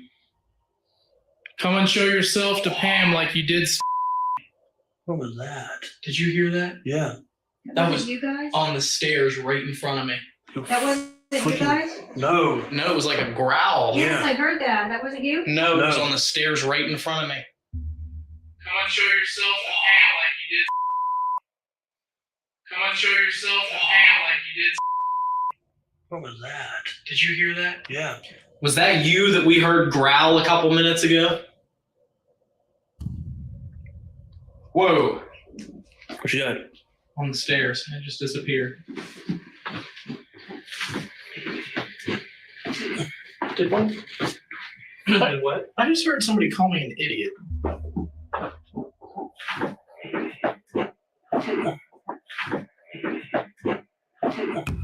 This stairwell was charged with paranormal activity, and that makes sense. It's also where the client saw the inhuman apparition crawling toward her. He took my breath away. I just grabbed my ex-boyfriend Demetrius, and I couldn't get no words out. I just grabbed him. I woke him up out of a sleep. He seen him. I seen him. He looked back at us, the guy on the steps, and just was gone. But the whole second floor was active. In the bedroom at the end of the hall behind me, a figure showed up on the SLS camera, right beside Dave. And what happened when this figure appeared to touch him shocked me. I've got cold chills. I don't know. Oh, so bad. But we believe the spirits and entities enter the house through the basement, where a well is covered over and the most energy emanates. There's definitely there's a strange vibe down here. Yeah, that cabinet is gone because that whole cabinet fell over. But right in here was where I was sitting when I was performing the SD session. And I remember watching back on that footage, it freaked me out. Can I say something? Yeah. Somebody had made a comment, and I had saw it, and I didn't say anything. He said that you settled into the chair almost with a smile on your face.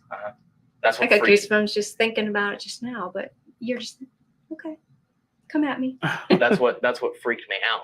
Yeah. Was when I saw myself and how comfortable I was, even though I was in the basement, which the well being right here, which they believe might have been the apex of the activity and the negative energy, sitting right beside of it by myself in a chair. I looked as comfortable as can be, like I was at home and happy to be here. And that freaked me out watching that footage back as I was putting that episode together, that video together. Yeah, it was quite strange. And the voices that kept saying your name, it kept saying Dave. Right. It kept telling you to leave. Danger! Who's in danger? Dave! Get out! And what has been one of the most reoccurring questions has asked you? Yeah, since she called me to have us come back, most reoccurring question she's asked is Dave coming back? Is Dave coming back? Is Dave coming back? Yeah. Every time I talk to her on the phone, she says, Dave's coming back, right? Yeah. And I hadn't told anybody this, but I told you this, but when he told me that the other day, I was trying to go to bed and I kept having these, not nightmares, but these like visions of her asking that, but me coming into the house. And then when she got here, she changed. I don't know. And it really freaked me out and kept me from going to sleep that night. When you say she changed, what do you mean? Just, I mean, you know how she's very talkative and, but it was just like quiet. Just nothing. Ow! The was that? Something just poked me right between the shoulder blades. Ow! Run! That's a good Wait. What's this? That literally was not there when you lifted up the shirt. No, it was not. Did you? There's something there. It's like, as we're talking about it. It's showing up. It looks like it's getting darker too, doesn't it? Yeah, it's starting to burn now. Here, look. I can feel it. Places take on different feelings when it's during the day and when it's at night. But this feels like right now, as the day, as the sun's out, it almost seems like it's the same as what it was when we were here at night the last time. Right. So if it's almost like if we're feeling this way when the sun's out, what's it going to feel like when the sun goes down? Are you getting that vibe though? Oh yeah. There's something different about this house. I think when we did that blessing, whatever was here just went quiet. And when she let her guard down, it came back stronger than ever. And I think in order to bring her some sort of peace and have a safe place for her to live, or even just to free her of this house so she can leave, there's a lot of work that needs to be done. And in order to do that work, I don't think we can do it on our own. No. So we called in reinforcements. Tonight we're going to be investigating with Living Dead Paranormal, the Foreman brothers of Paranormal Nightmare TV. And hopefully together we can conquer whatever this evil, devilish spirit is inside this house. Okay, we are rolling. Good there. Good there. Let's get into when you first moved in here and be kind of specific. Like I moved in here the summer of 19, whenever. April of 2020 is when I moved in here. The first time I seen the guy in the basement with the boots, I was doing laundry. I looked over by the hot water tank. He was standing there. He had boots on, big boots. That's what I noticed first, and a long beard. Things just started happening after that. The creature man started making himself more known. He would come to my door, like the threshold of my door of my bedroom, and he would look at me and he would stare at me. He was just messing with me mildly then. Okay, after they came and they talked to it, whatever they did, I don't know, it made him stronger. He comes back, now he's He's getting in my body. He's in my body. He gets to where I'm subconsciously, I can see everything going on. I can't move though. I cannot move. And everything in my eyes starts changing, and it changes to like there's hardwood floors in here. There's old time stuff in here. I don't know what it is, but when I'm sleeping, he'll touch my face. Very vivid, gruesome dreams when I do sleep. He touches my face. He gets in my body. When I say he gets in my body, he gets inside of me, it's a sensation like it's burning. It's a burning sensation, and it just, I can hear him all the time. And when you have the dreams, describe to me like one of the worst. What my dreams always are, they're dreams that I'm people and drinking blood. And then I'll wake up with it like an iron taste in my mouth, like I'm chewing on a penny. Like Demetrius attacked me in here. I got, the other one broke my jaw on both sides. Like, I think because I don't know if it itself can harm me in that manner, but he's trying to make somebody else do it. He's trying to make everybody around me do something terrible to me. My brother was staying here in that back bedroom. He goes nuts. He just got.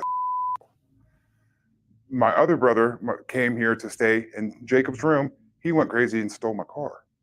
Well, I just cleaned the lady's stuff out of the basement that was here that got messed up in here, and her boyfriend committed. After he tore her ass up in here, she had to go to a home, like a hospital. So everybody comes in this house just goes back crazy. Can you talk about that? Oh my gosh. Everybody that comes in this house, they go, it doesn't allow anybody to get any kind of close, like relationship. If you're close to me, you're going nuts. You're going nuts. It tells me I'm not going to leave this house willingly. I'm not going to go on my own free will. It's not going to let me. But the creature man now, since they did that, they came here and they talked to it, and they did the blessing or whatever. It was okay for 3 days. On the 4th day, all hell broke loose. Things started flying. The metal cabinet in the basement that was stuck to the wall falls over. Just a metal cabinet, a heavy metal cabinet. All the time, I know when they're coming because I can hear them, I can smell them, and I can sense them. The creature, and I can't even say it's a man. I can't genderize it, but it's strong, whatever it is. The smell to him is just repugnant. It's just disgusting. It smells like rotting flesh is what it smells like. He has a really round face, beady eyes, long hands. He has a snake, like a tongue like a snake. It splits out like that. That's the creature man. The basement, there's a well in the basement that they've covered in. This is an old miner's house. This house used to be connected to the neighbor's house. There was a mine collapse right here at the end of my alley, 100 feet from my house, where 81 miners died. And it's just so crazy. I'm thinking maybe somebody performed some satanic rituals, opened a portal that they had no clue what they were doing in this house. The drawings on the basement wall, the demonic drawings, all of that, it's too much for me. I don't know how. I'm the only person that lives in this house. Nobody else will live here with me, and I can't get out. I've sold everything in this house. I've got rid of everything just to get out. I've had my clothes in the car and got a call. It's fell through. Some random old man that I know he looked like the poltergeist man. He's like of that age. Came to my door, didn't even know this guy, knocked on my door, and he was like, somebody came to me in my dream. He keeps coming to me, telling me I got to pay your rent. I got to pay your rent. I've never seen a guy before. I shut the door in his face. My landlord calls me and is like, well, thanks for the payments. You're 3 months ahead. It's to the point I haven't left my bedroom in 3 months. I go from my bedroom to the bathroom. I don't come down here for nothing. I got a brand new washer and dryer downstairs in the basement. I won't do laundry. I'll pay somebody to come and do laundry because I can't do it. I know what's in that basement. I know what's in there. I know that's where he dwells. That's why I have a cross. I'm not a religious person whatsoever. I put a cross in these 2 rooms down here. That way, so if that's a portal to the basement or whatever, and here, so he don't come up the stairs. That don't stop it. The little girl is always, she'll run down the steps, or she'll run down and she'll go like this with her hand, just like a wave like this. It's creepy. They tell me in my head, like Dave's situation, he's glad Dave's here. He likes to screw with Dave. I don't know why. He said the word is manipulate. When I said that earlier, I said, oh, you want to manipulate? let me ask you this, because when you were sitting over there getting ready to come over, it looked like you were getting very angry or irritated or upset. What was going through your mind, and what were you thinking about whenever you were getting upset? What the are they doing here? What is this in my thoughts? Get the out. Period. That's what was going on, and that's what I'm saying. I'm anger all the time overtakes me. All the time overtakes me. And who is that anger directed toward? Anybody, like I don't want like nobody in this house but me. It's creepy, and every time I leave this house, I have that feeling, and I have the urge get back to the house because it's on fire, and I mean not just a regular fire, like engulfed in flames shooting 20 feet high. And it's always that feeling: your house is on fire. Your house is on fire. And this ain't even my house. I rent this place. I mean, the reality of it is just this might be just one crazy ass house that nobody can fix, and you may have to move out of the house. You see what I'm saying? Yeah, but every time I do, it's something happens. Do you think that he is trying to drive people away from you, or do you think he's trying to drive these people to hurt you? What's that? What did you say? I said, do you think that he's trying to drive people away from you, or do you think whatever this is trying to drive people to hurt you? Maybe a little of both. Are you all right? You changed there. Like, No, I'm fine. I'm just, I'm fine. okay. You smell that? He's here. He's in this room. You smell that? I'm not, listen, he's here. He's in this room with us. He's in this room with us. He's going to show you what you want to see. He's going to show you what he wants you to see.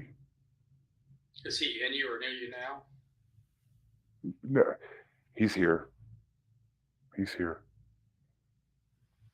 It's almost like your eyes and everything's like changed.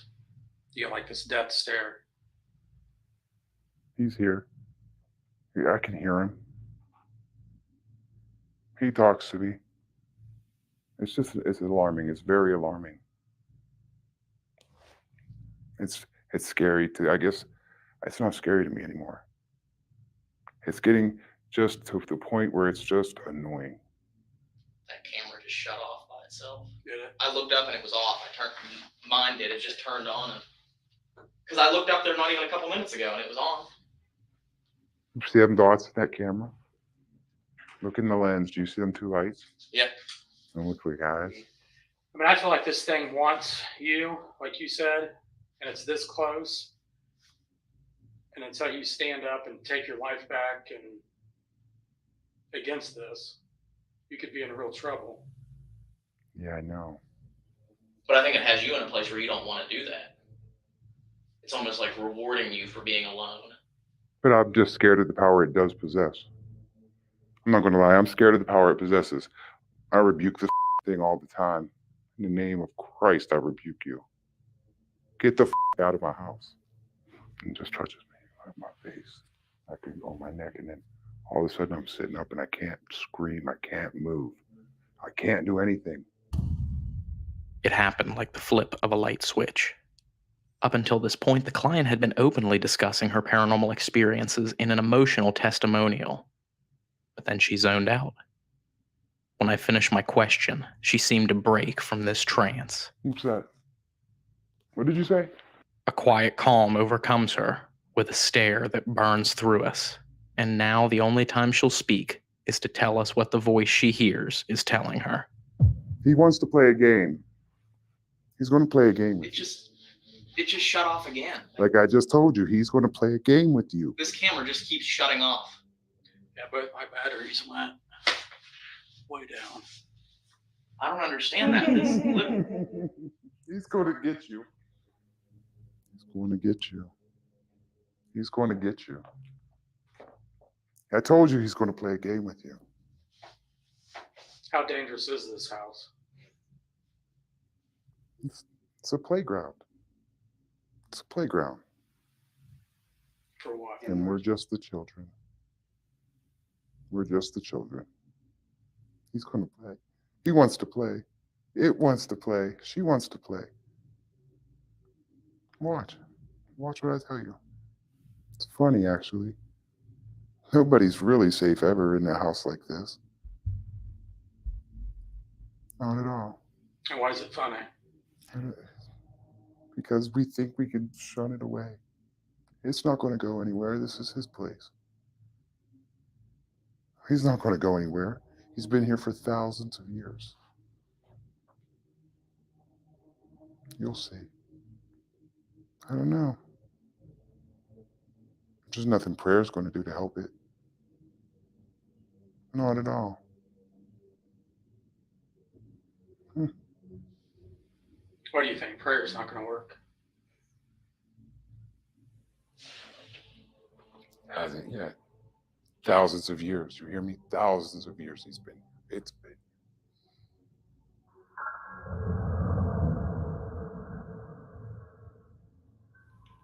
I think I should go to my room now. Why is that? I just feel I think I should go to my room right now. Can we come with you? Sure. I don't know. If you want to. Can you carry that microphone with you? Under by your chair? Yeah.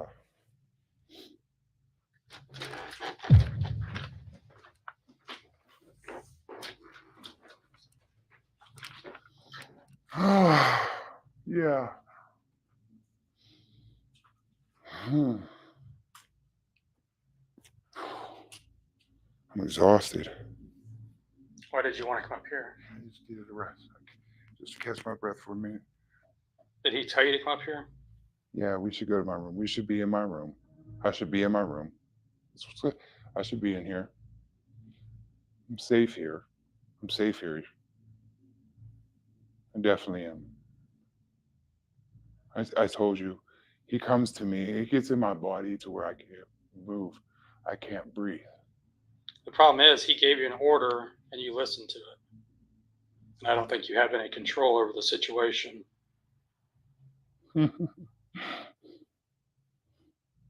You might be right. You might be right. I've done this hundreds of times.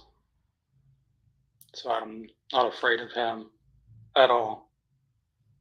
Just wait. I'm ready for it.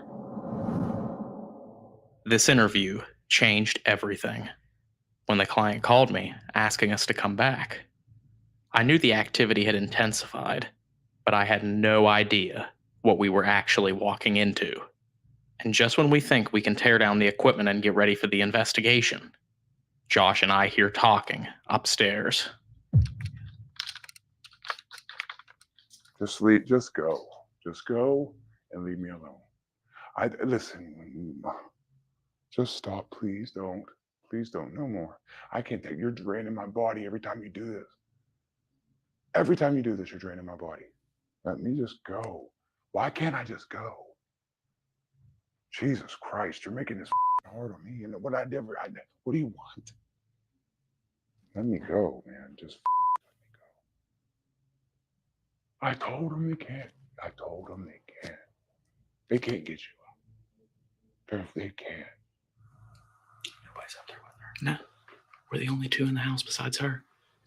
You gotta stop being mean to me. You have to stop. And we'll talk about this when everybody goes. Okay? We'll just talk when everybody goes. You okay? Yeah. Oh, yeah. Okay, how are you? Who's up there with you? Who Uh, are you talking to? no, nobody. Just exhausted. Okay. You gotta need anything? I'll be right here. Okay, if you need me, yell at me, okay? Okay. In this moment, we have no idea what's being said upstairs. But the client obviously knew the microphone was still on her shirt and was still recording. Let's just assume that this fact had no influence on what she was saying. The sentence that stood out to me was, I told them they can't. They can't get you out. If that's true and she knew we couldn't cleanse the house, then why ask us to come back in the first place? What was the motive for getting us here, inside this house? Did he tell you that he's not going to hurt anybody? I made him promise. What? It's me. Yeah, but why? I don't know. He needs my body. See, that's not, we came here to help you. We're not worried about us at all, you know. Whether he has some purpose for us or not, we're here to help you. That's the whole reason that we came here. And we have a lot of people here that are pulling for you. And we're ready to stand up and fight this thing if you are. Putting that aside, the fight to be free of whatever is haunting her has to start with her. So I recruited a friend to help, someone who has become almost an expert in banishing evil and in spiritual protection. Her name is Kim, but she's asked that her voice and image be withheld from this video. Hey, Ryan. Hey, I was just giving you a call to catch up with what your plans were and if you were going to be heading, or really what time you were going to be heading over here. I was putting my shoes on right now and I was getting ready to call you. Fantastic. We just got done. We interviewed her, Josh and I sat down and interviewed her, and she is in a bad way. So I was going to see if you could come over here and see if you could help her out a little bit. She's like, I don't know, this thing has a hold of her or something. Yeah, I'm just I'm getting some frankincense and myrrh, and I'm getting some supplies because I'm going to give them to her. Is Steve with you? No, he is not. He couldn't make it. Yeah, I've got everything. I'm going to get one more thing, and then I'll be on my way. I'll be here whenever you get here, and okay, I'll see you in a little bit.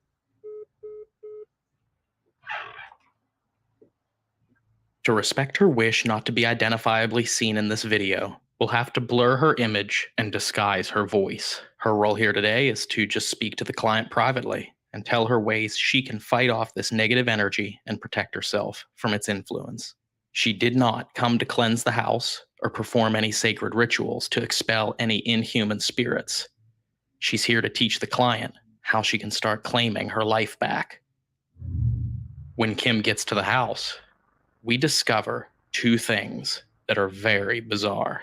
First, after waking up this morning, she decided that she was going to go grocery shopping, but on the way, made a wrong turn. And even though she's never been here, when she finally found a place to turn around, she ended up on this street, less than 50 yards from this house. I don't know where my mind was. I was just driving, and I ended up pulling in here because I missed my turn, and I backed up right at the end of that street and backed the car up and turned around and left, and I was here like at 8:30 this morning. yeah, that's definitely strange. Yeah. Secondly, before she left her house, as she was gathering supplies, she realized that she didn't have any lasher petals, a sacred flower that represents Saint Michael the Archangel, and apparently a powerful tool of protection. But in a strange act of fate, a lasher plant is growing right on the front steps of the house. I needed this flower for cleansing and protection to mix it with the kosher salt. As close as it could be to being on the city sidewalk, and it's growing right there in front of the house. Coincidence? Maybe. But everything about this case is stranger than fiction. When we go inside, Kim and the client talk for almost an hour, discussing spiritual protection and ways to expel negativity from your body. One of Kim's favorite methods is to sit or stand in a bathtub filled with water, blessed salt, and lasher petals, a way to pull negative energy from your body. So that's exactly what they set out to do. They go upstairs, draw a bath with those ingredients, and let the client test it out before she leaves to go to the hotel.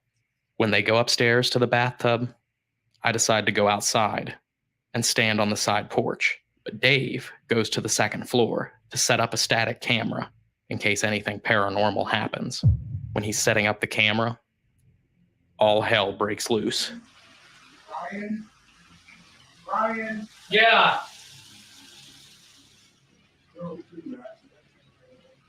Yes? Don't do that. Don't do that. Don't do that. Ryan, now.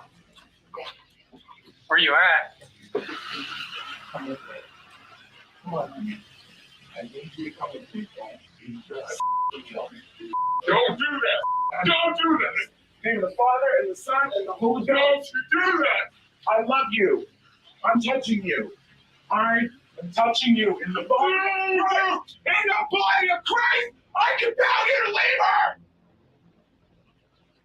I compel you to leave her.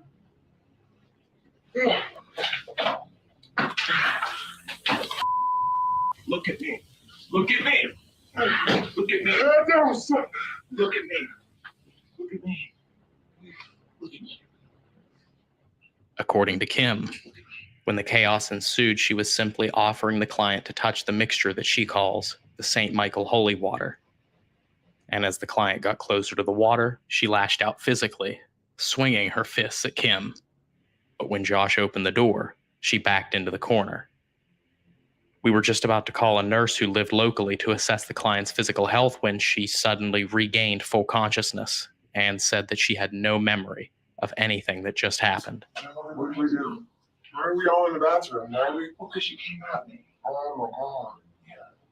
You came at me. I'm so sorry. It's okay. I just needed to call Ryan for backup because I didn't know what you were physically going to do to me. But it wasn't you. You see what I'm saying? Finally, after a short break, the client sat in the bath of St. Michael Holy Water willingly as we waited in the hall, while Kim used the water to try and pull the negative energy from the client's body. I can breathe. I can breathe. Oh, my body don't hurt anymore. When it was all over, the client said that she felt much better and that her mood had brightened and that she was ready to go to the hotel room that we had rented for her to sleep. As she was getting ready, she noticed something. Unexplained scratches on her arms and legs. But she wasn't the only one with unexplained marks that was present at the time of this incident. You can see it's still oozing. Mm-hmm. That's literally the same kind of scratch she had on her legs. Really? Mm-hmm. Yeah. Literally, we're just sitting here planning out, trying to figure out how we're going to start the investigation. And we look over at Dave's arm and I mean, it is scabbed over, but that happened, what, like 45 minutes ago? right, yeah. If it's clotting up, it'll scab over. It looks like bleeding, and you didn't. So you felt burning? Yeah, we were just sitting here, and I just felt it burning, and I looked. And it was some kind of a wound there. I don't know what from. I have no clue. That is strange. No idea. But she had similar scratches like that on her. Mm-hmm. Nobody's really safe ever in a house like this. To start off the night, Josh, Rocky, and Sean will get the house to themselves. Dave, Pam, and I leave them alone in the house for over an hour, and they capture intense and intelligent paranormal activity. Holy shit, what is it upstairs? If you want to see what they experienced and captured, follow the link in the description to their episode. But almost 90 minutes later, we return to the house, and it's our turn to see once again what lurks inside. For sure, yeah, I had it set up on there. That's weird. I don't know. I'm out of the view of it right here. Like, I'm not in it. See? I'm not setting it off. Something was setting that off over here. Move around, Pam? I know you weren't moving, but Something was just setting off that motion sensor right there. who's over there? Rolling EVP session. It definitely wasn't me. Like, look. Okay, wait, stop. Yeah. Turn back around that way. Are you seeing a shadow right here? No, it's on the floor. I don't know if it's she moving.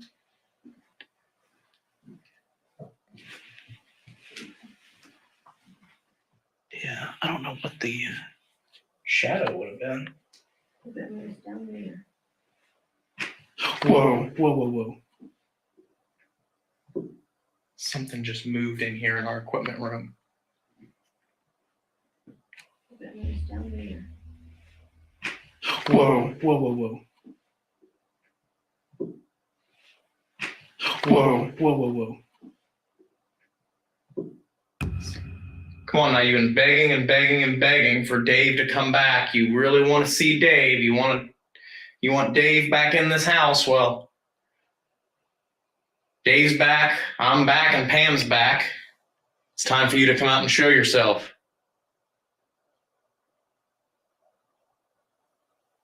If that was you setting off that motion sensor, can you set something else off in the house to let us know that you're here?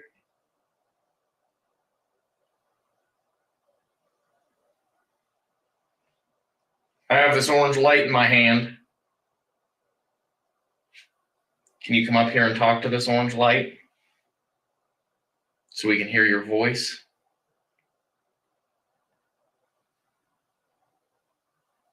You talked. You got in her head. Why don't you talk to this? If you're so powerful, if you're in charge, if this is your house, you need to come out and tell us what you want with her right now.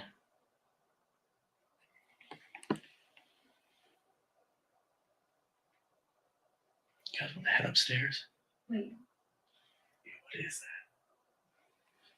I heard like a whining sound. Mm-hmm.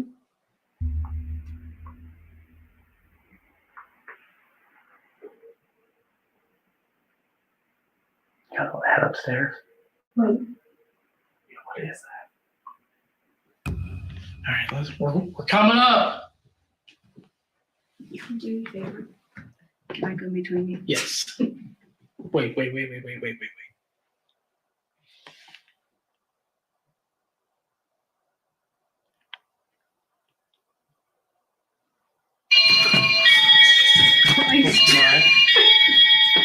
Something just moved in front of that motion sensor. Dave scared me. You're good.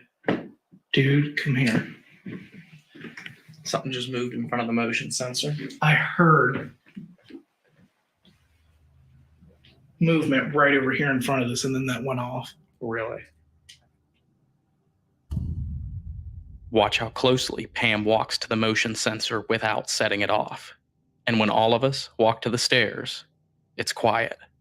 Then Dave hears a sound at the top of the basement stairs, and to me it sounds like a door latch or handle moving. Can I go between you? Yes.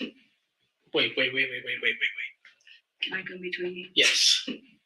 Wait. And then, when we're all standing completely still,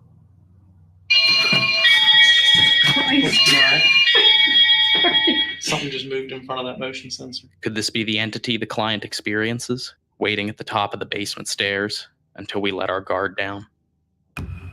Don't be waiting until we walk away to try and close that door. And it definitely wasn't us, because as you guys can see from this camera angle over here, I can walk from the stairs, I can walk up the stairs, and not set off that motion sensor. Mm-mm. So that was not Pam or I. We'll leave them to their own devices, I guess.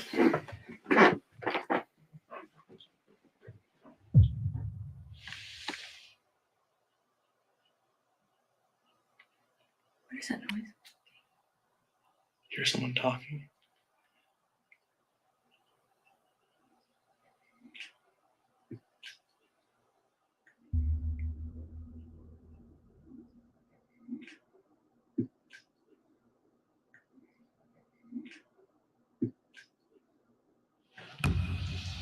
Let me just put something into perspective very quickly for everyone. We bought those motion sensors 6 months ago. We've used those motion sensors on so many investigations. They have never gone off. This is the first time those motion sensors have been triggered unexplainably. Yeah. Dude. Speaking of that. That is so weird, man. Thank you for that. You were just talking about it. Mm-hmm. Kept telling us before she left, she kept saying that this is all a game to you, that you're here to play a game, that you're here to play the game with the kids and that we're your children. Is this all a game to you?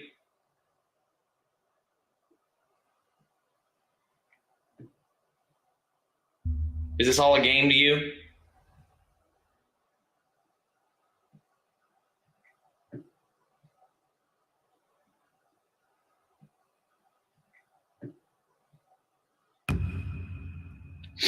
Okay, so you heard Ryan talking about the motion sensor down there and how it never goes off for us, and then you made it go off. Literally as he was talking about it. So now I'm asking you, there's 4 doors up here that are open. Come up and make one of them close.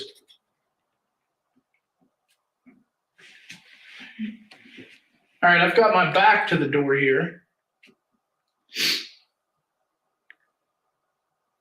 Can you close the door?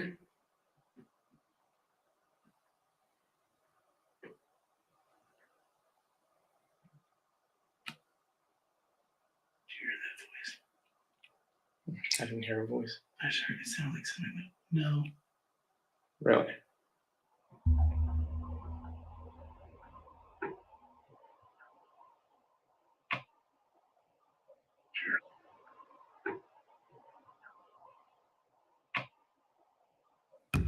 You know, last time Ryan was standing right here in the same spot, and we heard you growl, and we picked that up.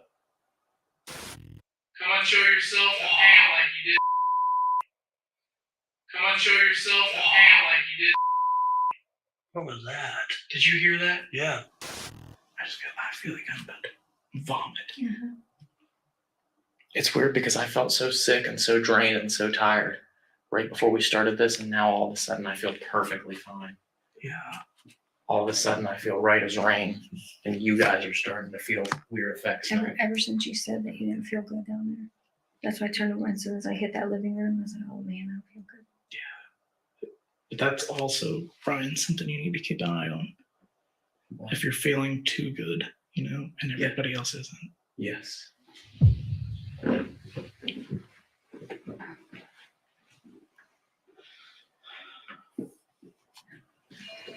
There it goes again. Dude. Motion sensors going off. What is causing that? Here, you guys wait here. I'm going to go downstairs and see what's causing that. I'm going to go down there by myself and see what's causing that motion sensor to go off. You guys wait up here and we'll see what happens. Okay.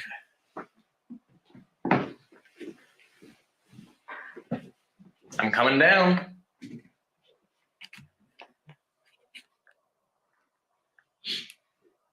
If this thing is trying to draw me downstairs by myself, doing this right now is probably a mistake. We've literally never had those go off. Really? Ever.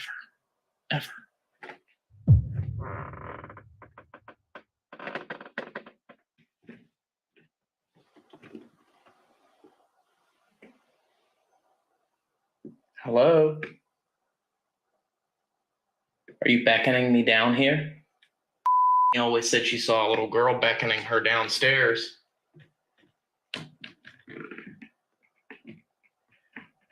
Are you trying to beckon me down here?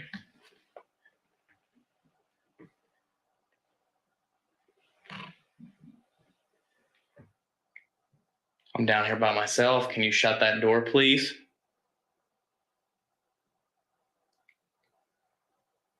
Why don't you move something or make something happen? Slam that door. Shut it. We're here to play your game. So let's play your game. Give us answers right now and show us that you're here.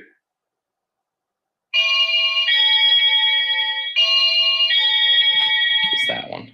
That one's the one that lit up. Thank you. This motion sensor is facing, I'm standing directly behind it. It's facing right at the top of the stairs here. Do you keep peeking your head around that corner? Is that why that keeps going off? Come on now, make something else go off. Touch one of the red lights upstairs, the one on the bed, or touch this red light right here. It just seems very isolated in here to me. I don't know why, but a little bit. All right, then I'm going back upstairs.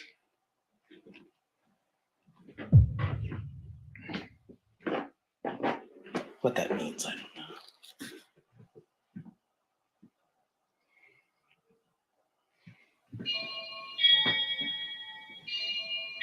Come on.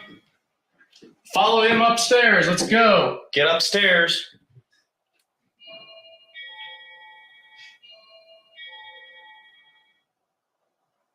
Never, ever have those gone off. No. And it's the one pointed at the top of the stairs, too, that keeps going off. kind of like it's trying to continue on its path to come up here, but every time it does, that goes off and it gets scared. Yeah, like stops. What do you mean? You want to try the S box here? Yeah. Do an S box session? Let's try it.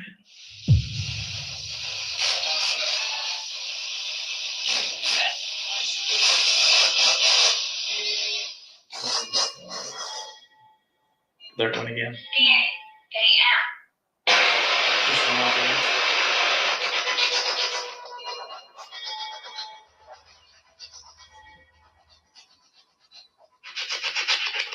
All right, we're sitting here. Walk this back. Turn it down. That was loud. There it goes again. What the f? I don't know. Do you remember they said they heard that loud bang? Yes. It like shook the floor. All right, we're sitting here. All right, we're sitting here.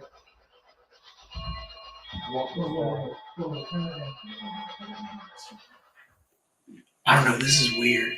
There it goes again. Why is it going on? I don't know. There has to be something physically moving in front of it to get that motion sensor to go off. What, you want us to go down to the basement or something? Is that where you're trying to draw us?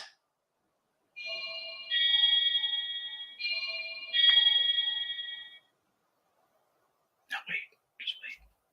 I don't think we should go down yet.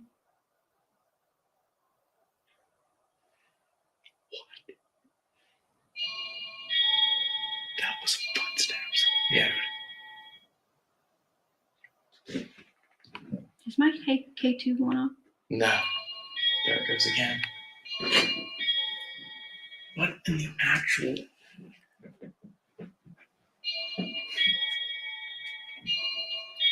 It does not want us up here. It wants us down there. That's why I said I don't think we should go down yet.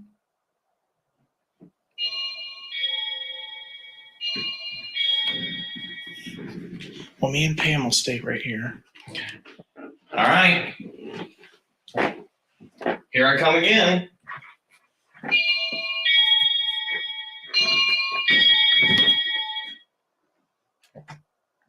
Hello? And it stopped. Wait for it. I'll give it a few minutes.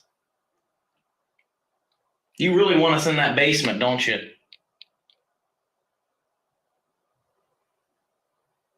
You really, really, really want us to go down there. We'll turn that box on again when we go down and see if we can get some answers from you. How about that?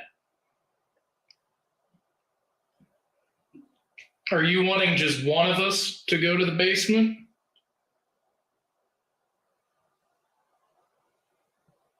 Come on, 5 seconds on the clock. If you want it to be just one of us, let's set that motion sensor off again.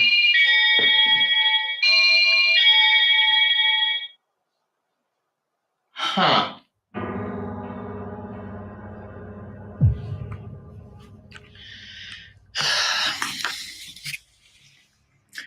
Why the hell do I get myself into this bullshit? I'm going to step in front of the motion sensor. I'm going to the basement. As I make my way down to the basement, I can't help but think about what the client said earlier today. I know what's in that basement. I know what's in there. I know that's where he dwells. Or what happened last time I was down here alone. Ow! The f was that? Something just poked me right between the shoulder blades. Just as I get downstairs and get set up, Pam and Dave come inside to stand on the first floor and listen for paranormal activity.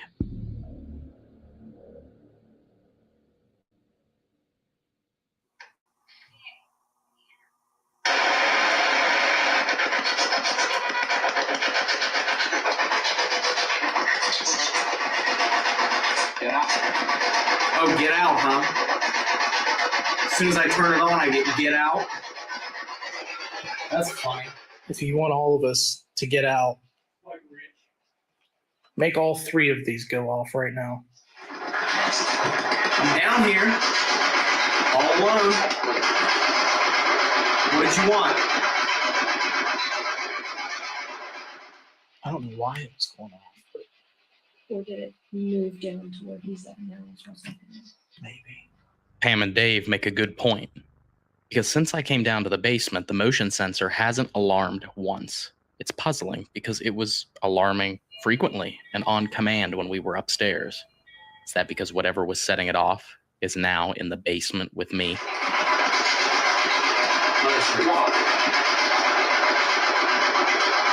Well? Did you say well? The well right here, is this the problem?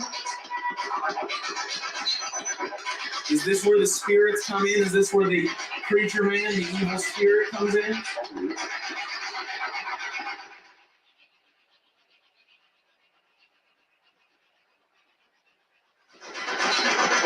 The creature man, what is his real name?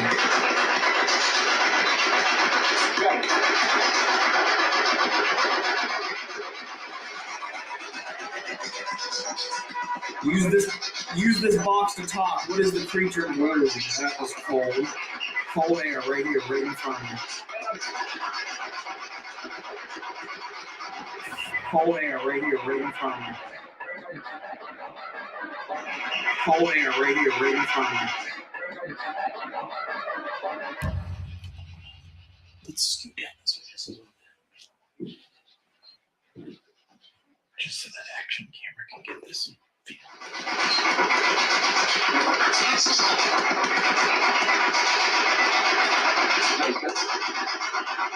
Can you tell me my name?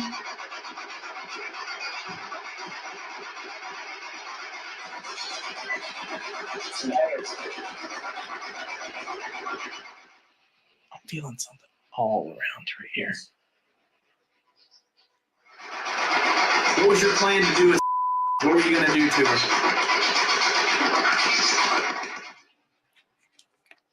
Why don't you knock that cross right off the wall over there? Huh?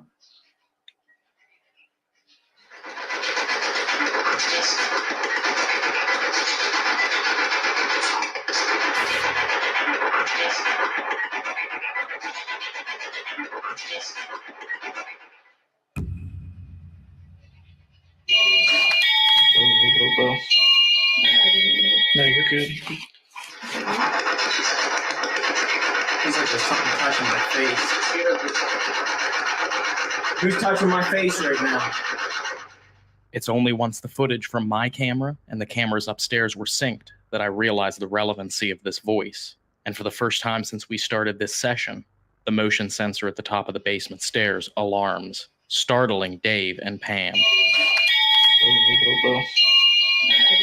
No, you're good. Then, through the spirit box, a voice says, "Scared you."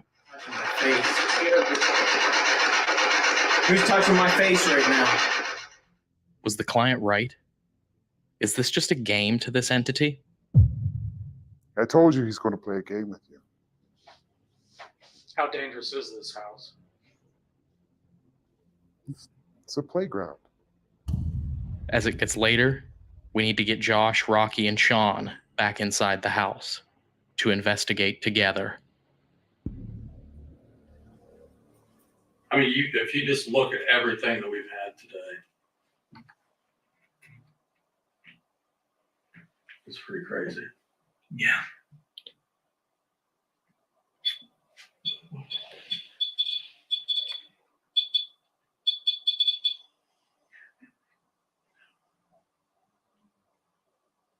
I wasn't standing close enough to set that off.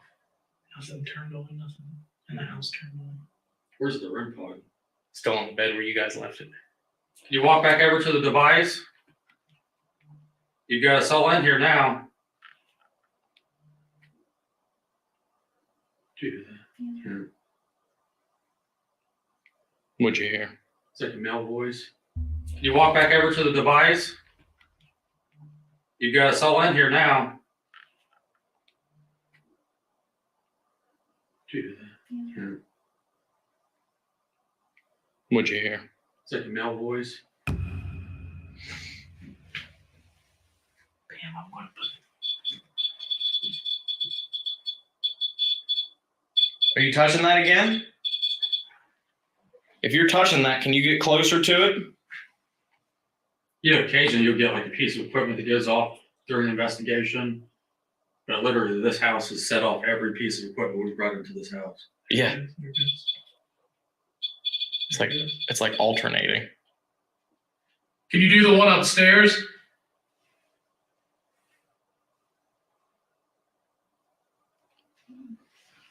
Let me walk over by the stairs. Why does it keep alternating like that? It's just like going from a piece of equipment to piece of equipment. And what did she say before she left? Remember during the interview? Mm-hmm. She said, this thing is going to play with you tonight. Mm-hmm. Which is creepy. We got an alarm up in her bedroom. Can you set that off for me? Sound like something said no. We heard that earlier. Did you? Mm-hmm. Can you set that off for me?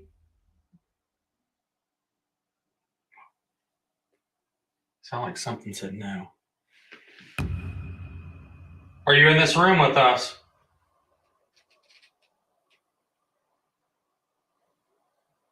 We're not hiding. So why are you hiding? Who's in the basement? You gonna come up and talk to us?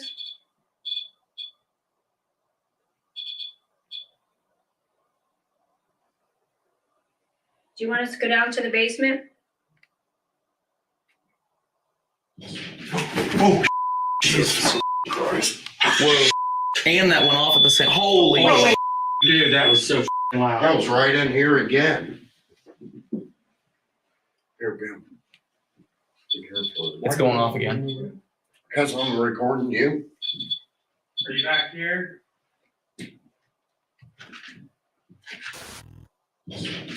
Oh, Jesus Christ. Oh, Jesus Christ. Whoa. And that went off at the same. Holy. Dude, that was so loud. That was right in here again. Sorry, Ryan. Yeah, it's all right.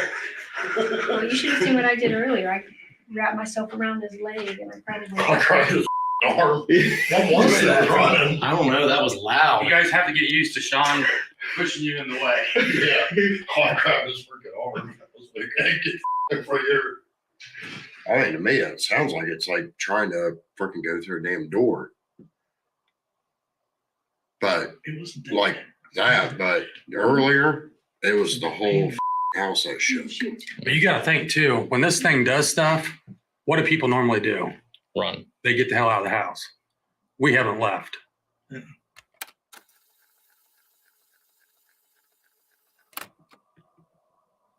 All right.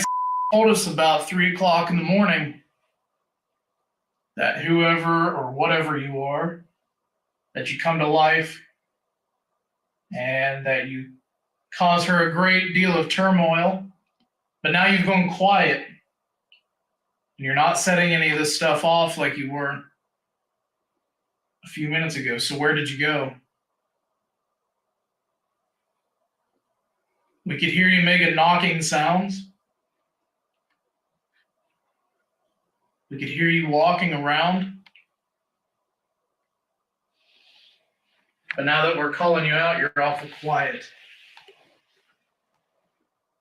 Or would you like us to go ahead and start trying to cleanse the house of you? Do you want that? I mean, to me, the silence validates everything we've experienced up to that point, you know? Josh is right. After everything we've experienced tonight, it's obvious that this house still has a lot of paranormal activity.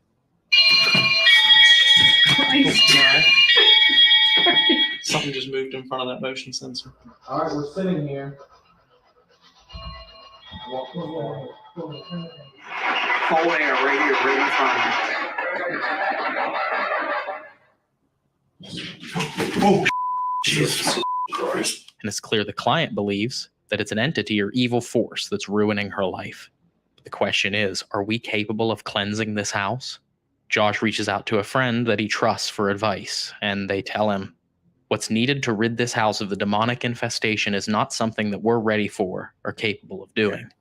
If this was just like a normal haunting, I would have no problem just doing the cleansing. But this is a normal haunting. Like she said, we could be putting all of us in danger. We could be putting her in danger. I don't know. What do you guys? I'll do whatever you guys want, but considering we had no idea what we were stepping into when we arrived at this house today, we don't want to attempt something that could make things worse for the client when she returns. But as we pack up our equipment to leave, I'm committed to returning as soon as possible with the right people who can do this correctly.